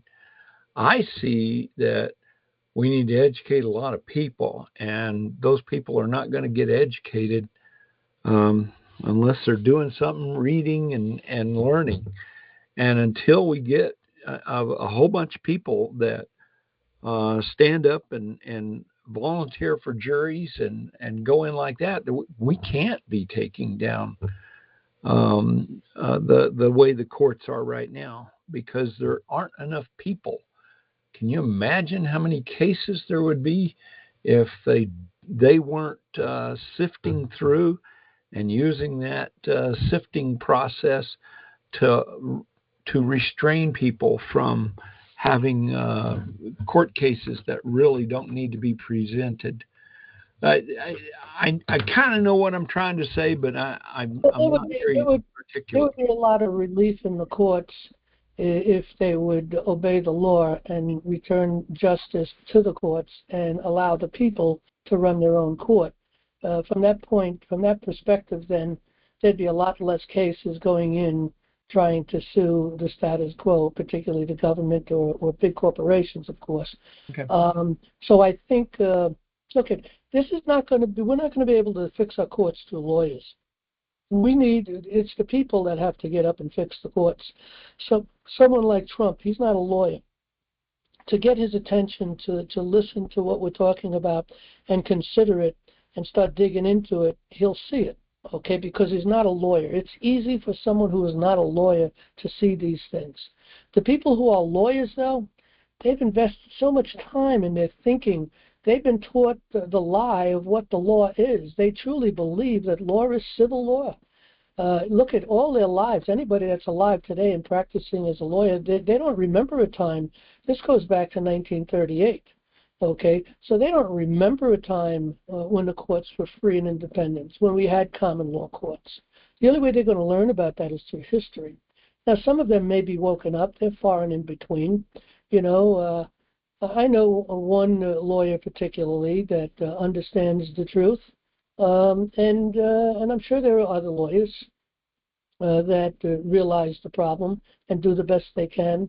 to walk along the straight path.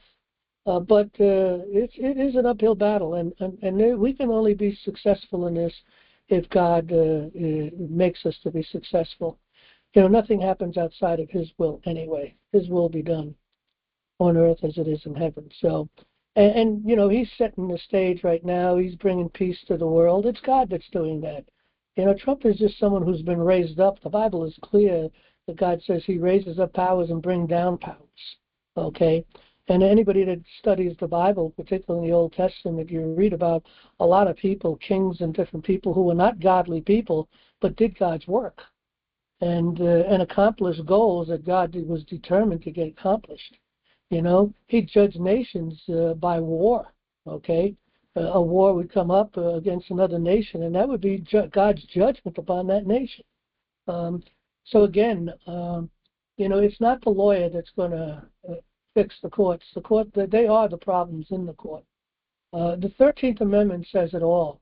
Now, we've spoke to this administration about the 13th Amendment. We've written about it in the book, Government by Consent, which Trump and everyone in his administration has a copy of that. And it may be sitting on the shelves collecting dust, and that's why we mentioned, it's time to take that book out and take a look to see what's going on, because it's not what you know that you don't. It's not, how does it go? Let me go back and read the quote. Hang on a second, because it's at the beginning of this paper, and this is a quote by Mark Twain. It ain't what you don't know that gets you into trouble. It's what you know for sure that just ain't so. Okay? And that's the awakening point that we're trying to get these people to just consider that they might be taught a lie. It's hard for them to receive that. That's why it's going to take the people that are non-lawyers amongst them to be woken up and press the issue. And hopefully that's going to happen. We'll see what happens. I don't have a crystal ball to know exactly what's going to happen. I do know certain things, no doubt in my mind, that's going to happen because I read my Bible. But God doesn't tell us everything. He doesn't tell us He's going to fix the courts, but He does tell us that in the end He's going to bring peace to the whole earth. The whole earth's going to sing out for joy and peace and safety at last. Well, like you said, John, we got to be patient, but doggone it, I want patience right now. I'm not tired of this. I know. I'm the same way to some degree, but I'm not going to get myself all frustrated and. I do get angry. It's a righteous anger, but we'll see. All right, let's see if we could take some questions. You got anything else, John? That's all. I just remember that attitude is an attitude I choose to be happy. How's that sound? There you go. Everything's a matter of mind, and reality is a state of mind. Just remember, don't let them get you down. But it's frustrating. I'm just frustrated. No, I agree with that. So. I got to go to bed. I got to get up at 5:30, so I got to go to bed. Okay, thanks, John.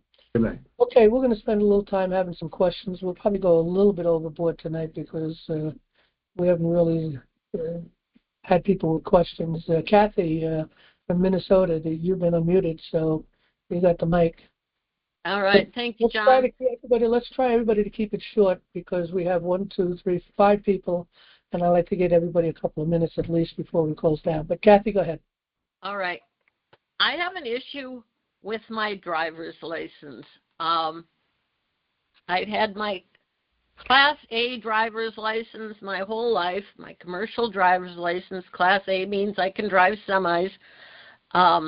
My driver's license expired on my birthday, January 8th, 2025. So in December, the 27th of December, 2024, I went in to get my commercial driver's license renewed. And I had my enhanced driver's license, the one that allows you to fly on planes and go to Canada and Mexico without a passport.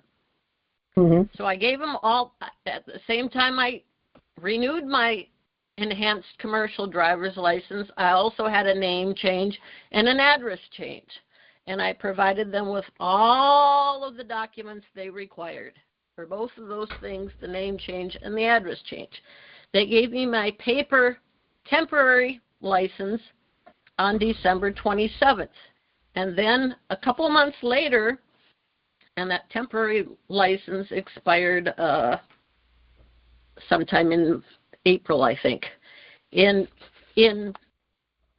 February, they sent me a letter saying, we cannot process your driver's license card due to your address. You are not allowed to use a business address. You will need to come in and provide your residential address. Please revisit the nearest driver's services office to update your address. So, to make a long story short, I didn't get that accomplished. People that were helping me with this, I didn't get it accomplished before my temporary driver's license expired in April. I did go down there a couple of weeks. I have been pulled over. This has been extremely problematic, not having a current driver's license. I also couldn't go to an event that I wanted to, a Turning Point event after Charlie Kirk was shot. There was a Turning Point event, and in the brochure about it, it specifically said you needed to have a valid, government-issued ID. So, when I tried to go to the Turning Point event, I went down to the DMV, and they absolutely would not give me. They closed at 5, and it was. So they told me I had to start all over again with the name change.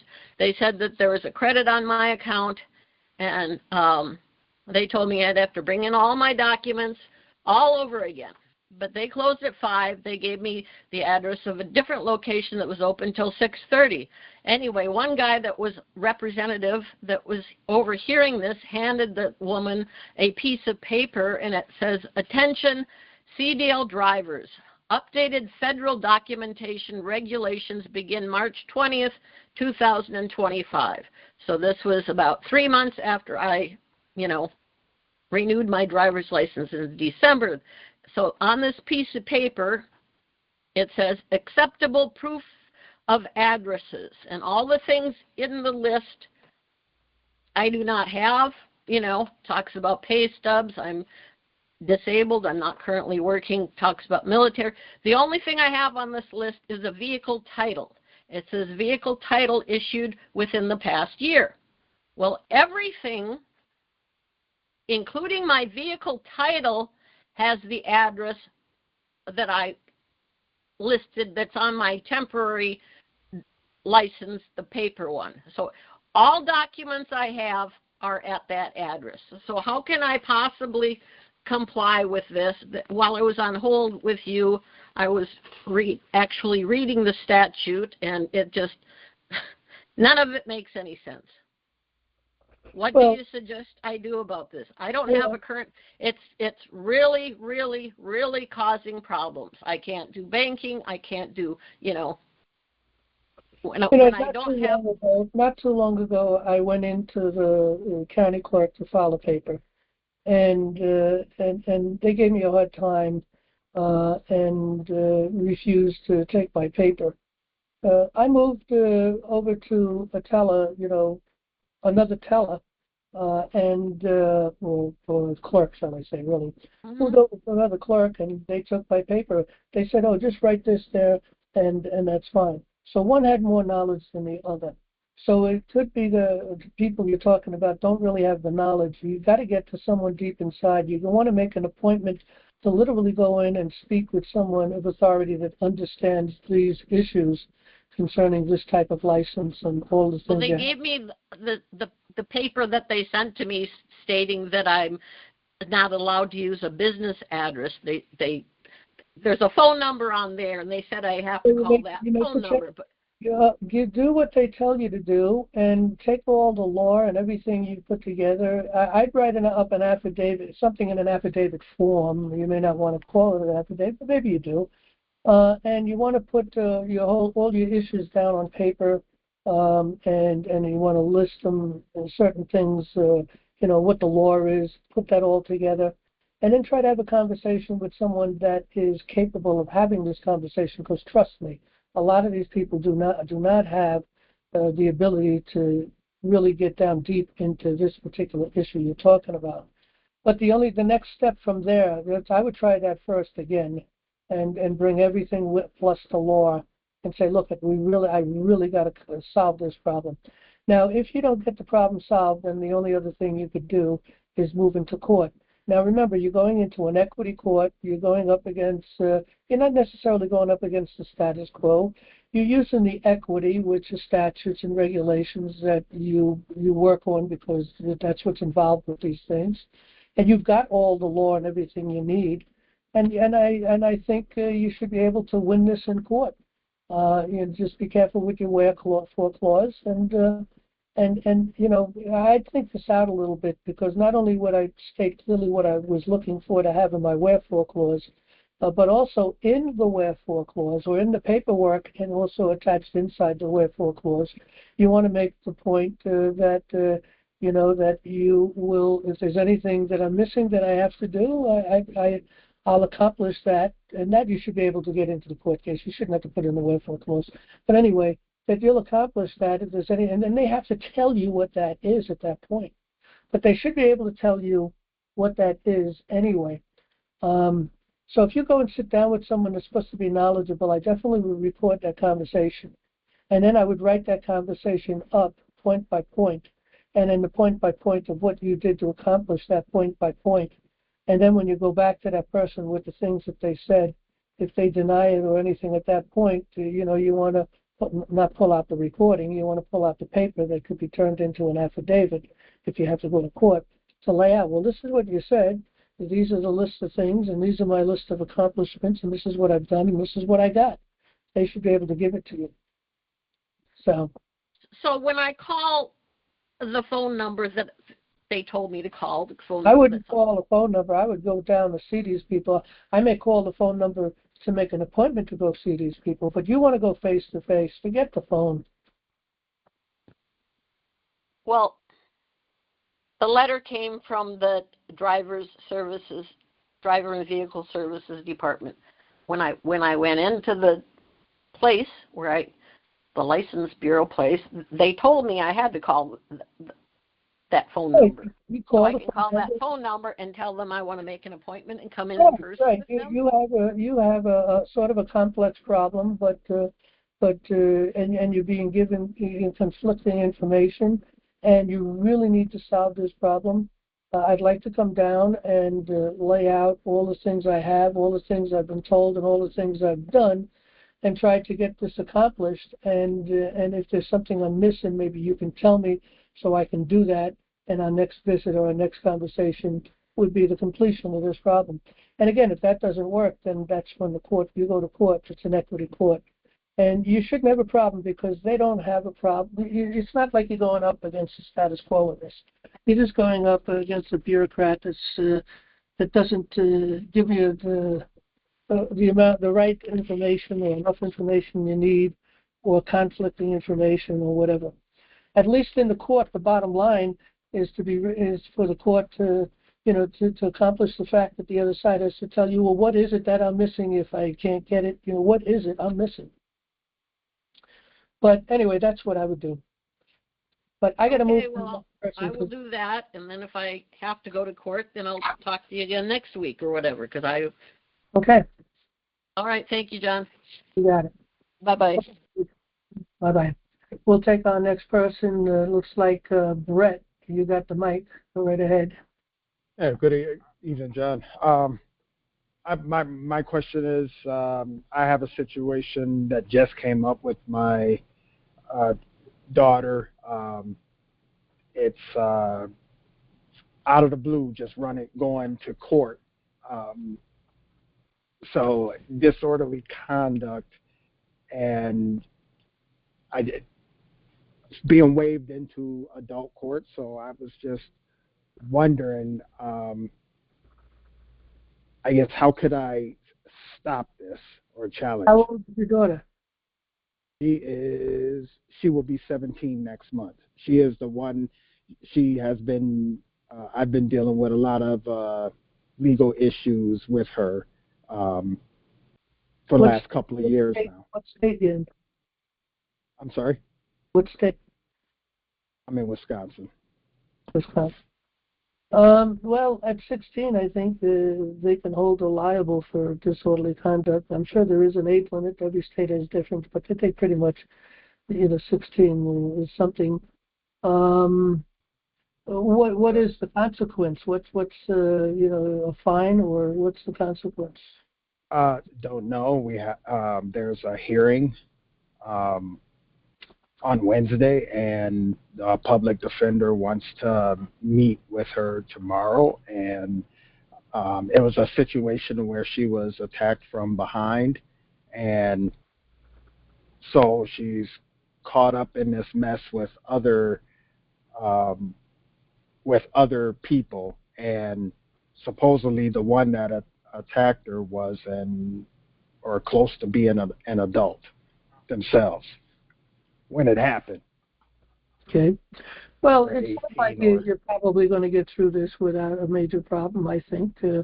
Again, you don't have much of a choice but to deal with the public defender. And in this situation, I would use that unless you get to a point where you say you can't use them. But if you can't use them, then you have to have knowledge of the court, due process, how system works, and how things would work in that particular jurisdiction, dealing with disorderly conduct. But disorderly conduct, it's not going to be a jail sentence. And, I really think the worst might be if they found her guilty of that, which maybe she's not guilty because, again, there seems to be others, situations there. So, but, maybe, have to do some community service, and maybe just put on probation for 6 months. Keep yourself clean, don't get in any trouble, and we're good. I don't think it's going to be anything major. They're pushing for their wherefore, or their clause at the end where I said they're looking for placement. I don't think it has to go through all of that, but. You mean placement what? In another home, or what? Placement for what?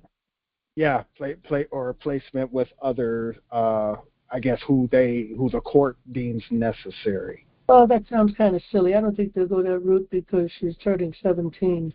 At this point, I don't think that's going to happen.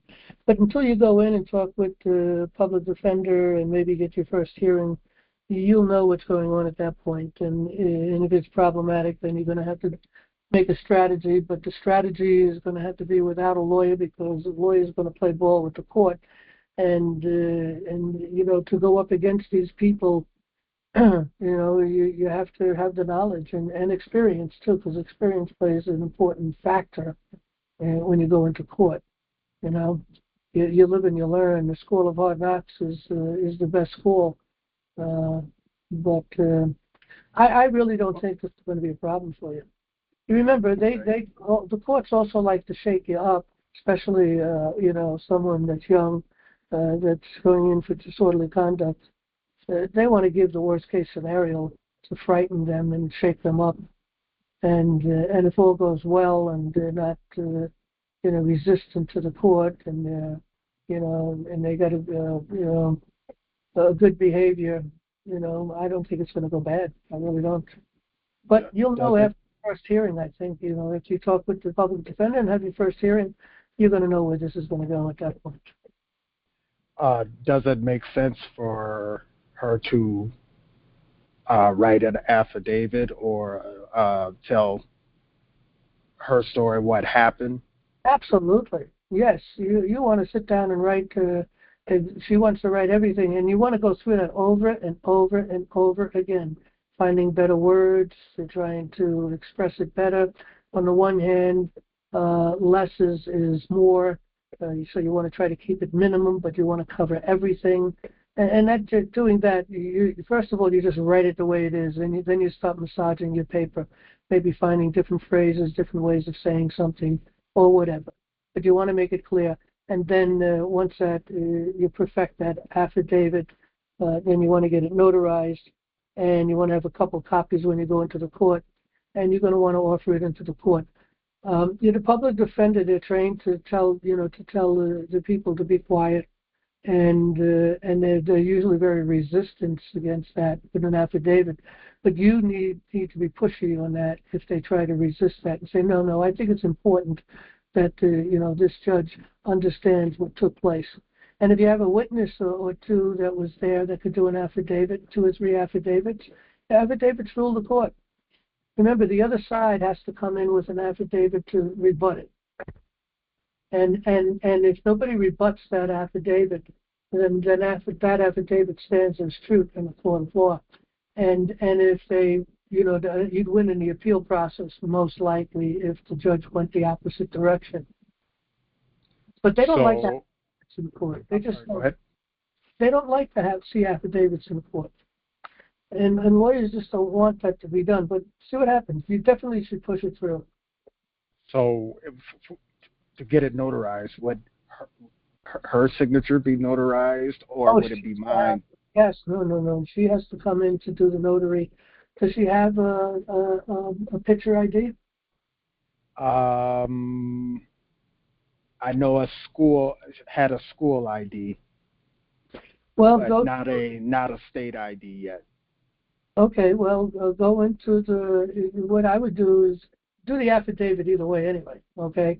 And go find, usually a bank or someplace where you find someone who can notarize it and explain the situation, show them the ID you have.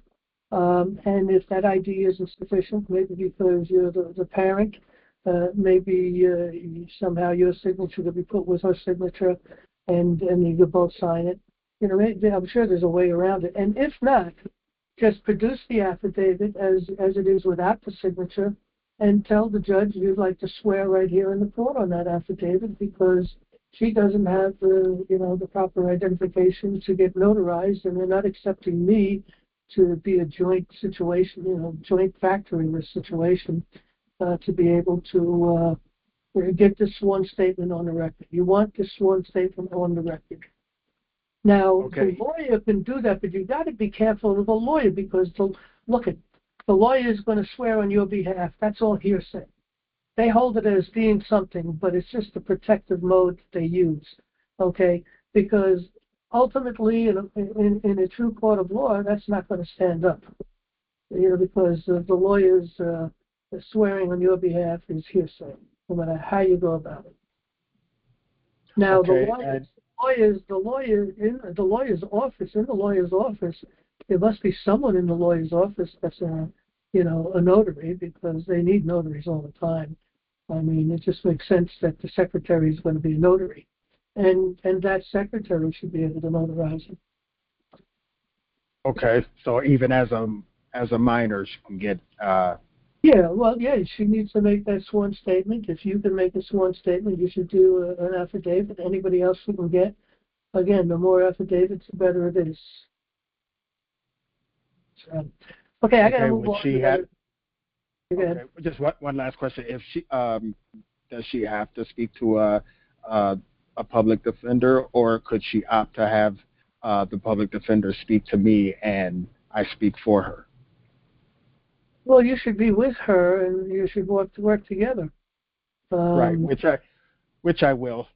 They try to. Well, we have to deal with her, so they're always directing it at her, and she gets frustrated. So. Right, I understand that. She's still a kid, and you should tell the lawyer that's the way it is. And I'm going to answer maybe some of this stuff. She'll answer if she feels comfortable, and that's that. Okay. You need to have the conversation because you're the adult here. You're the parent. Right. So. Okay. Thank you, John. You got it.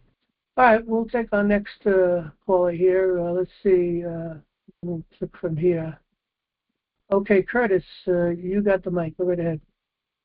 All right, can you hear me? We can hear you. What state you from, Curtis? Oh, I'm from Virginia. Long time no see, John. Been kind of blind and I lost my eyesight about 9-10 years ago. Mm-hmm. And but I just restored a little bit of sight in one eye. And I had bought your books when they first come out 3 or 4 years ago. I think it was that long. And I just spent the last 3 or 4 days reading, scanning through the court book, and I got to tell you, that's like tops off my education just tremendously. Of all things I would know. Let me ask you a question. What kind of problem do you have with your eyesight? Well, they could never. Yeah, well, actually, I think it was because of diabetes. But I had a whole crew of specialists at the VA, and they couldn't figure nothing out. They tortured me for like 2 years, but. Okay, you need to go out on YouTube, okay, put in Dr. Berg, D-R-B-E-R-G, Dr. Berg, search him out, find his page, okay, and then start searching for, things at the eyes. This guy has, a lot of problems we have can be solved with vitamins and supplements, okay? So that's the key one. The other thing is, if what are you, pre-diabetic or are you diabetic? Well, I'm diabetic, and I did do the mineral thing. I've been doing it for a while, and I just I picked it up with Dr. Wallach, and I had to go do that completely, and that I didn't go back to the doctor until I got that solved, because I knew what the problem was, but the doctors had no clue. They couldn't understand. But listen, the problem may be here, the symptom may be here, but the problem may be over there. That's why Dr. Berg, he's an expert. I don't know that there's anybody more of an expert of vitamins and supplements than Dr. Berg. I mean, this guy, he has cured so many of my problems. I mean, it's just phenomenal. Okay. My point is you also have to have a balance. And are you pre-diabetic, or are you? You said you are diabetic. I've been what they call diabetic second 2 or whatever. Okay, diabetes is curable. Okay, you're not going to get cured with pharmaceuticals and going to a doctor. They're never going to cure any of those things. They'll give you something and it'll cause other problems, and then they'll give you something else and it'll cause more. It just goes on and on. That's the way it's all designed. They're designed to really make money and destroy you and keep you sick, try to cover up the symptoms, and eventually the symptoms, you succumb to the symptoms. You succumb to the problem eventually because they're hiding the symptoms. The thing is what I'm trying to tell you, take the keywords, go in and start looking on the two things, diabetes and also, with your eye problem, and just watch and listen to all of his videos he's got on them. Most of the stuff he does is short. Could be 5 minutes, it could be 15 minutes. Occasionally he does something long, but most of the stuff is short. There's also a requirement of a balance. Okay, you may be able to solve a problem by doing something, maybe a particular vitamin, maybe some zinc and some copper, and make sure, because that may be the things that you're deficient in, and so you do those things and you're finding it's not working. The reason why it's not working is because you have to be balanced out somewhere else. And this is what he does. He'll help you balance out the whole thing. Okay? And a lot of it has to do with diet. It has to do with supplements and vitamins and the balance of all those things. And I do believe that he could potentially make things better for you. Well, I appreciate that. And I have done a lot of minerals and that, and that's what saved my eye. There's a balance that's required. That may be a good thing, and I wouldn't stop that. I'm not saying that that's not the answer. The problem is, you got to, when people look at these things and find solutions, and they find the thing that's a solution, and all too often it doesn't work for most people. Why? Because they have an imbalance in other places, and if it's not repaired, those imbalances, it's not going to work there. Okay? So you have to have, let me put it this way, you have to have the basics to begin with. Okay? You're going to want to do intermittent fasting. Eating only once a day. You want to back off as much as you can on sugar and carbohydrates. And there's other things in diet that you can learn, but basically that'll do a tremendous amount of help on you to begin with. Okay. Then you have to have the basics. You have to have your vitamin A. You got to have your B's. You got to have C. You got to have your D. You got to have even your E, and then you have to have your K1 and probably K2. You have to have your zinc and the copper. All these things are a requirement. If you have these medical problems, okay, you want to get to the basics and take all these things to balance you out. Now, it gets a little expensive to some degree, but you got to spend the money on these things. And I take a lot of pills every day. I literally take about 30, maybe even 40. I never even counted. Maybe 40 pills a day. First thing in the morning, have some juice and just take it down. And and I could run through them very quickly because I've been taking them for years. And all my medical problems, I was having some serious medical problems starting 10 years ago, and it's all gone now. I'm in pretty good health. Doesn't mean I'm not going to die tomorrow. What I'm doing now myself is I'm up quite a bit because I was taking one of those 96 minerals and vitamins and acids, and I mean a lot. It just my body fluid pH, watching that too, and watching that come up. And boy, once it starts moving up, things just kill. Just once it reaches a certain level, it's just gone. And that's what's happened. It's taken me a long time to get back to where I am, but I'm 73 now and a half. But I'm sorry? You still have diabetes? Well, it's in control. It's been really good. You're still a diabetic. You have to solve that problem. Yeah. Because if the diabetes is the cause, because diabetes will cause all kinds of problems, and it'll attack your eyesight. It could attack a lot of different things, and eyesight is one of the things that it'll attack. So you got to deal with that. Look, I'm strongly suggesting go out and start watching his videos and paying it. I sit down and take notes and for my own health and. That's Berg, Dr. Berg. Can you spell that again? Berg, B-E-R-G, Dr. Berg. B-I-R-D. So B-E-R-G, Berg, B-E-R-G. B is in boy, E is in Edward, R is in Robert, G is in good. Berg. Berg, okay. And you find it on YouTube. Okay. All right, I appreciate that, and I'll keep that in mind. Just want to let you know about your books, man. Those are awesome books. I'm really enjoying reading it. I've only been about 4 days into them, but I've read about a third of it already. Been so long since I've been able to really see enough to read, but I'm starting for. Sounds good that you're getting some of your eyesight back, so that's good. You're something, but look at there are more things you need to focus in on too, and maybe the person who's helping you has all these things under control. But I'll tell you what, there is nobody that has more that is more of an expert than this guy, Dr. Berg. He is so focused in and deep in all these things. I have a lot of trust in this guy. I've been listening to him for goodness 8 or 10 years, and like I said, all my medical problems have been solved. Well, that's awesome. I'm glad to hear that. And I'm into myself. I've been here for a long time, so that's where my problem comes from alcohol. Mm-hmm. But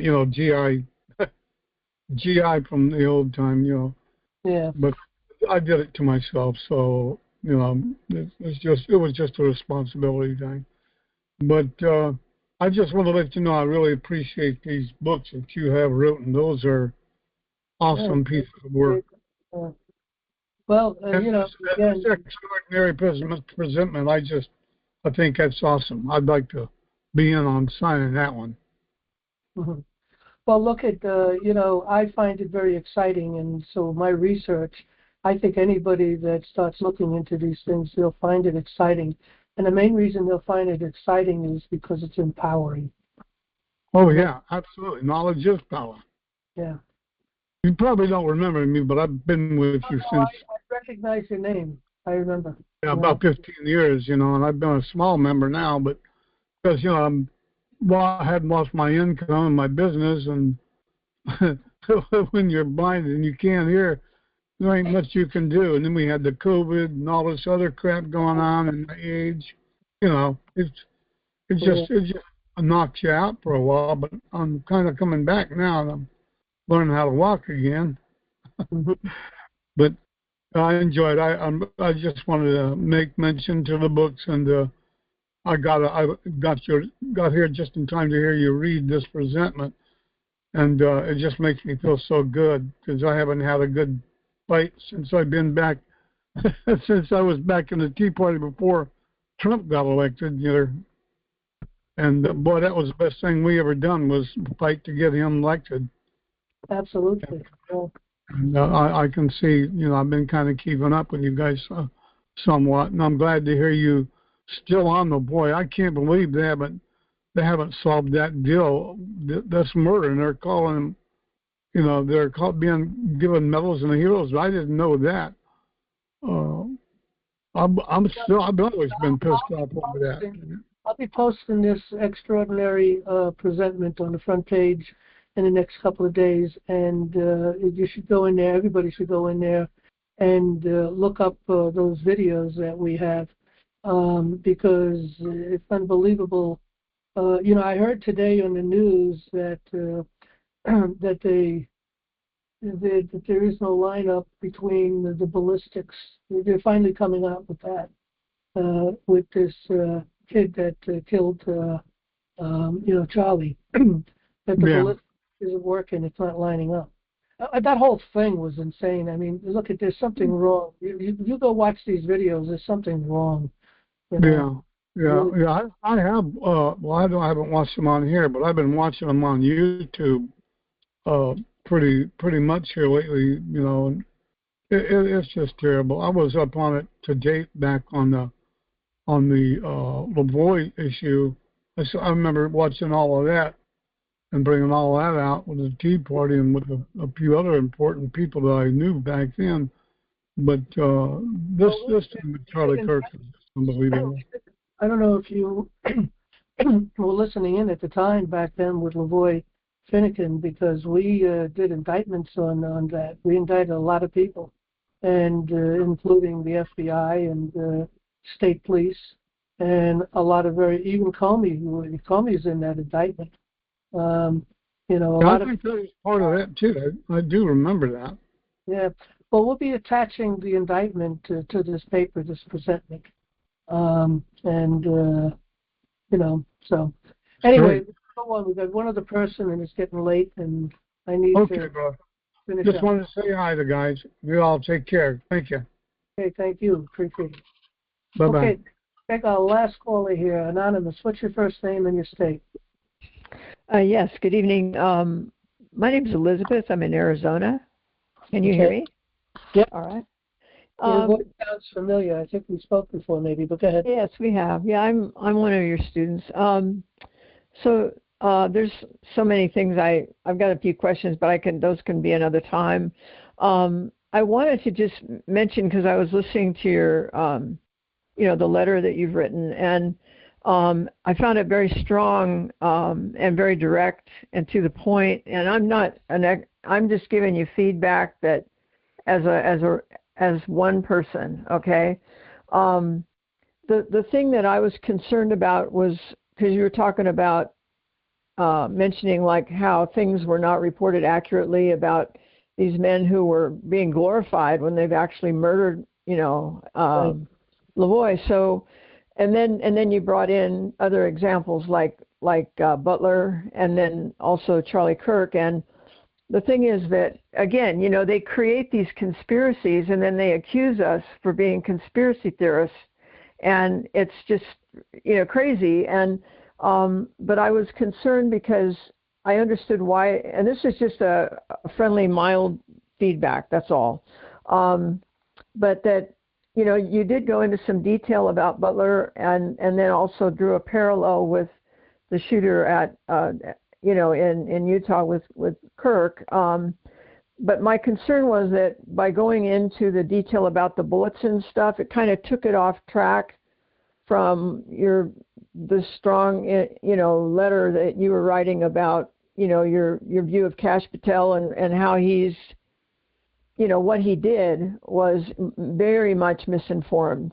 And so it's like, I don't know, I was just thinking if there was a way of mentioning these two very significant events and tying them into this other significant event, which hasn't been addressed at all, but without going into the bullet stuff and everything, because I was missing. I was like, I wanted to hear more about, Cash Patel and maybe, We have forensic proof on Lavoy Finnegan.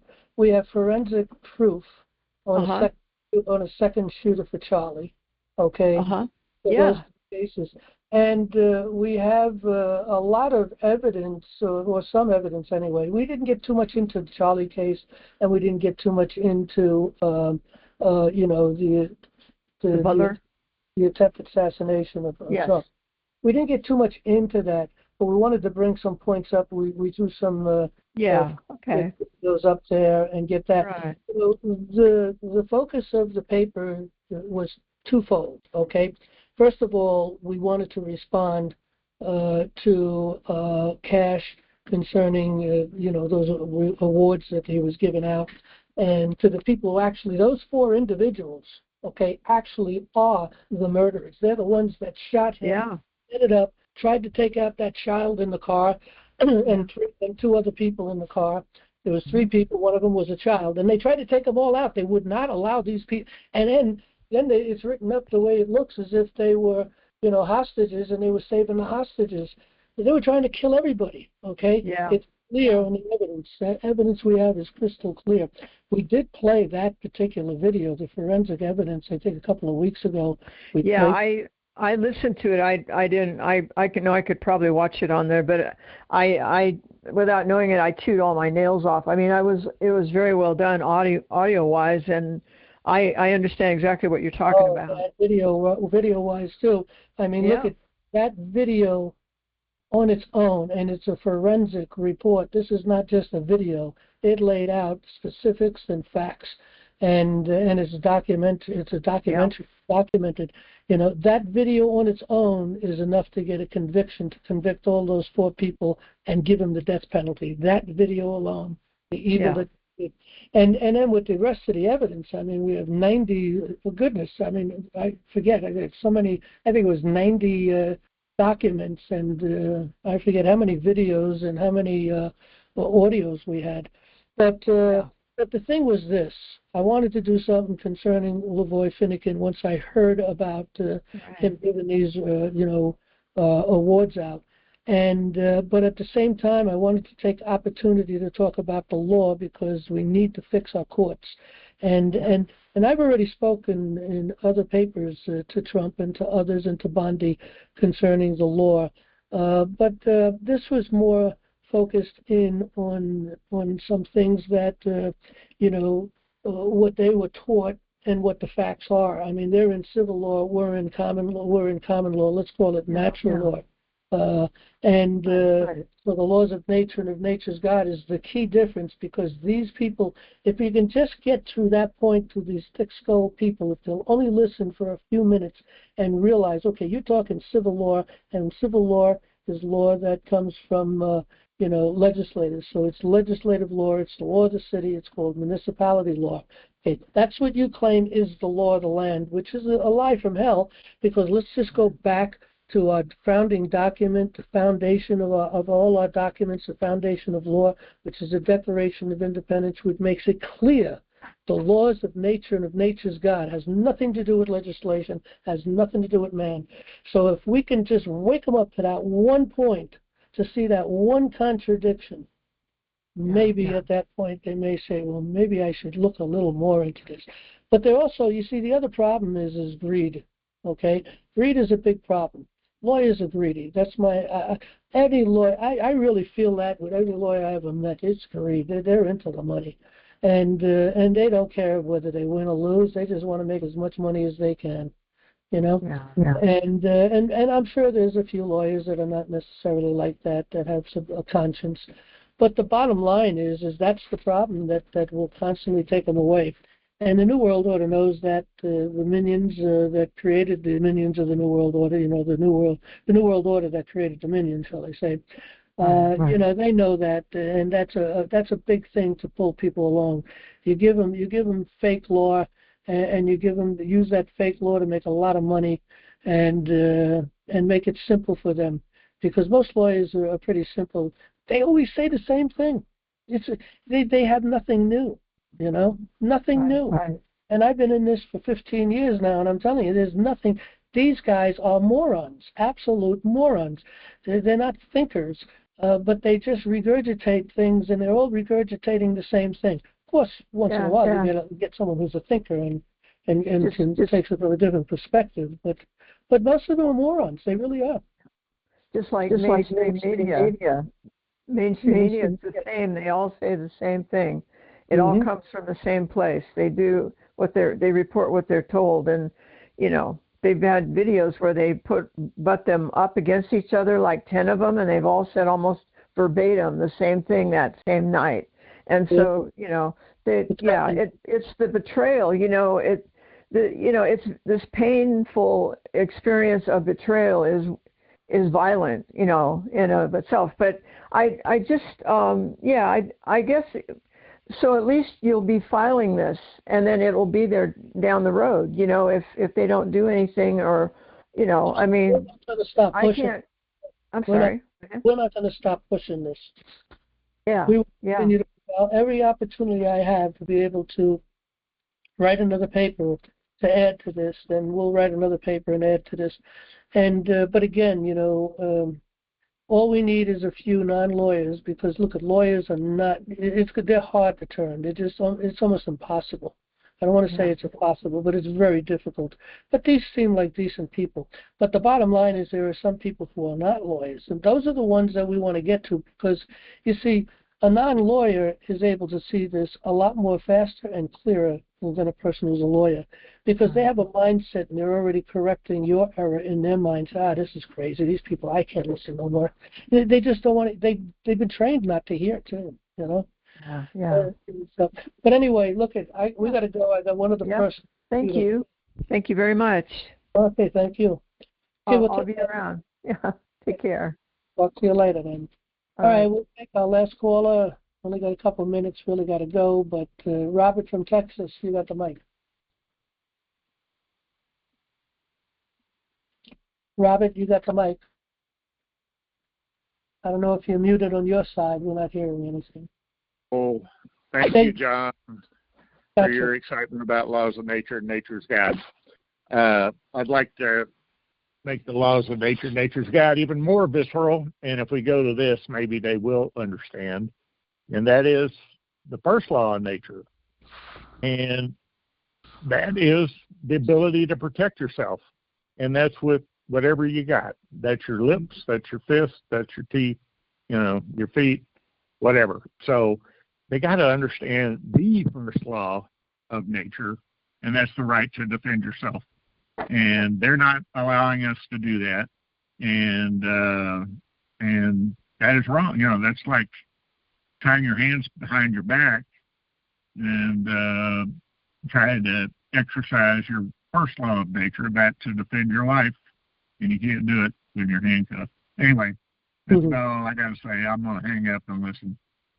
All right, well, I appreciate it, Robert. But we've come to the end of our program. It's goodness, we've been 37 minutes over, and I got to go. So, all right, thanks everyone for coming, and hopefully we'll see you next Monday. And for those interested, hopefully you are, come to our Bible studies on Wednesday, 7:30 p.m. Eastern Time, right here in this room.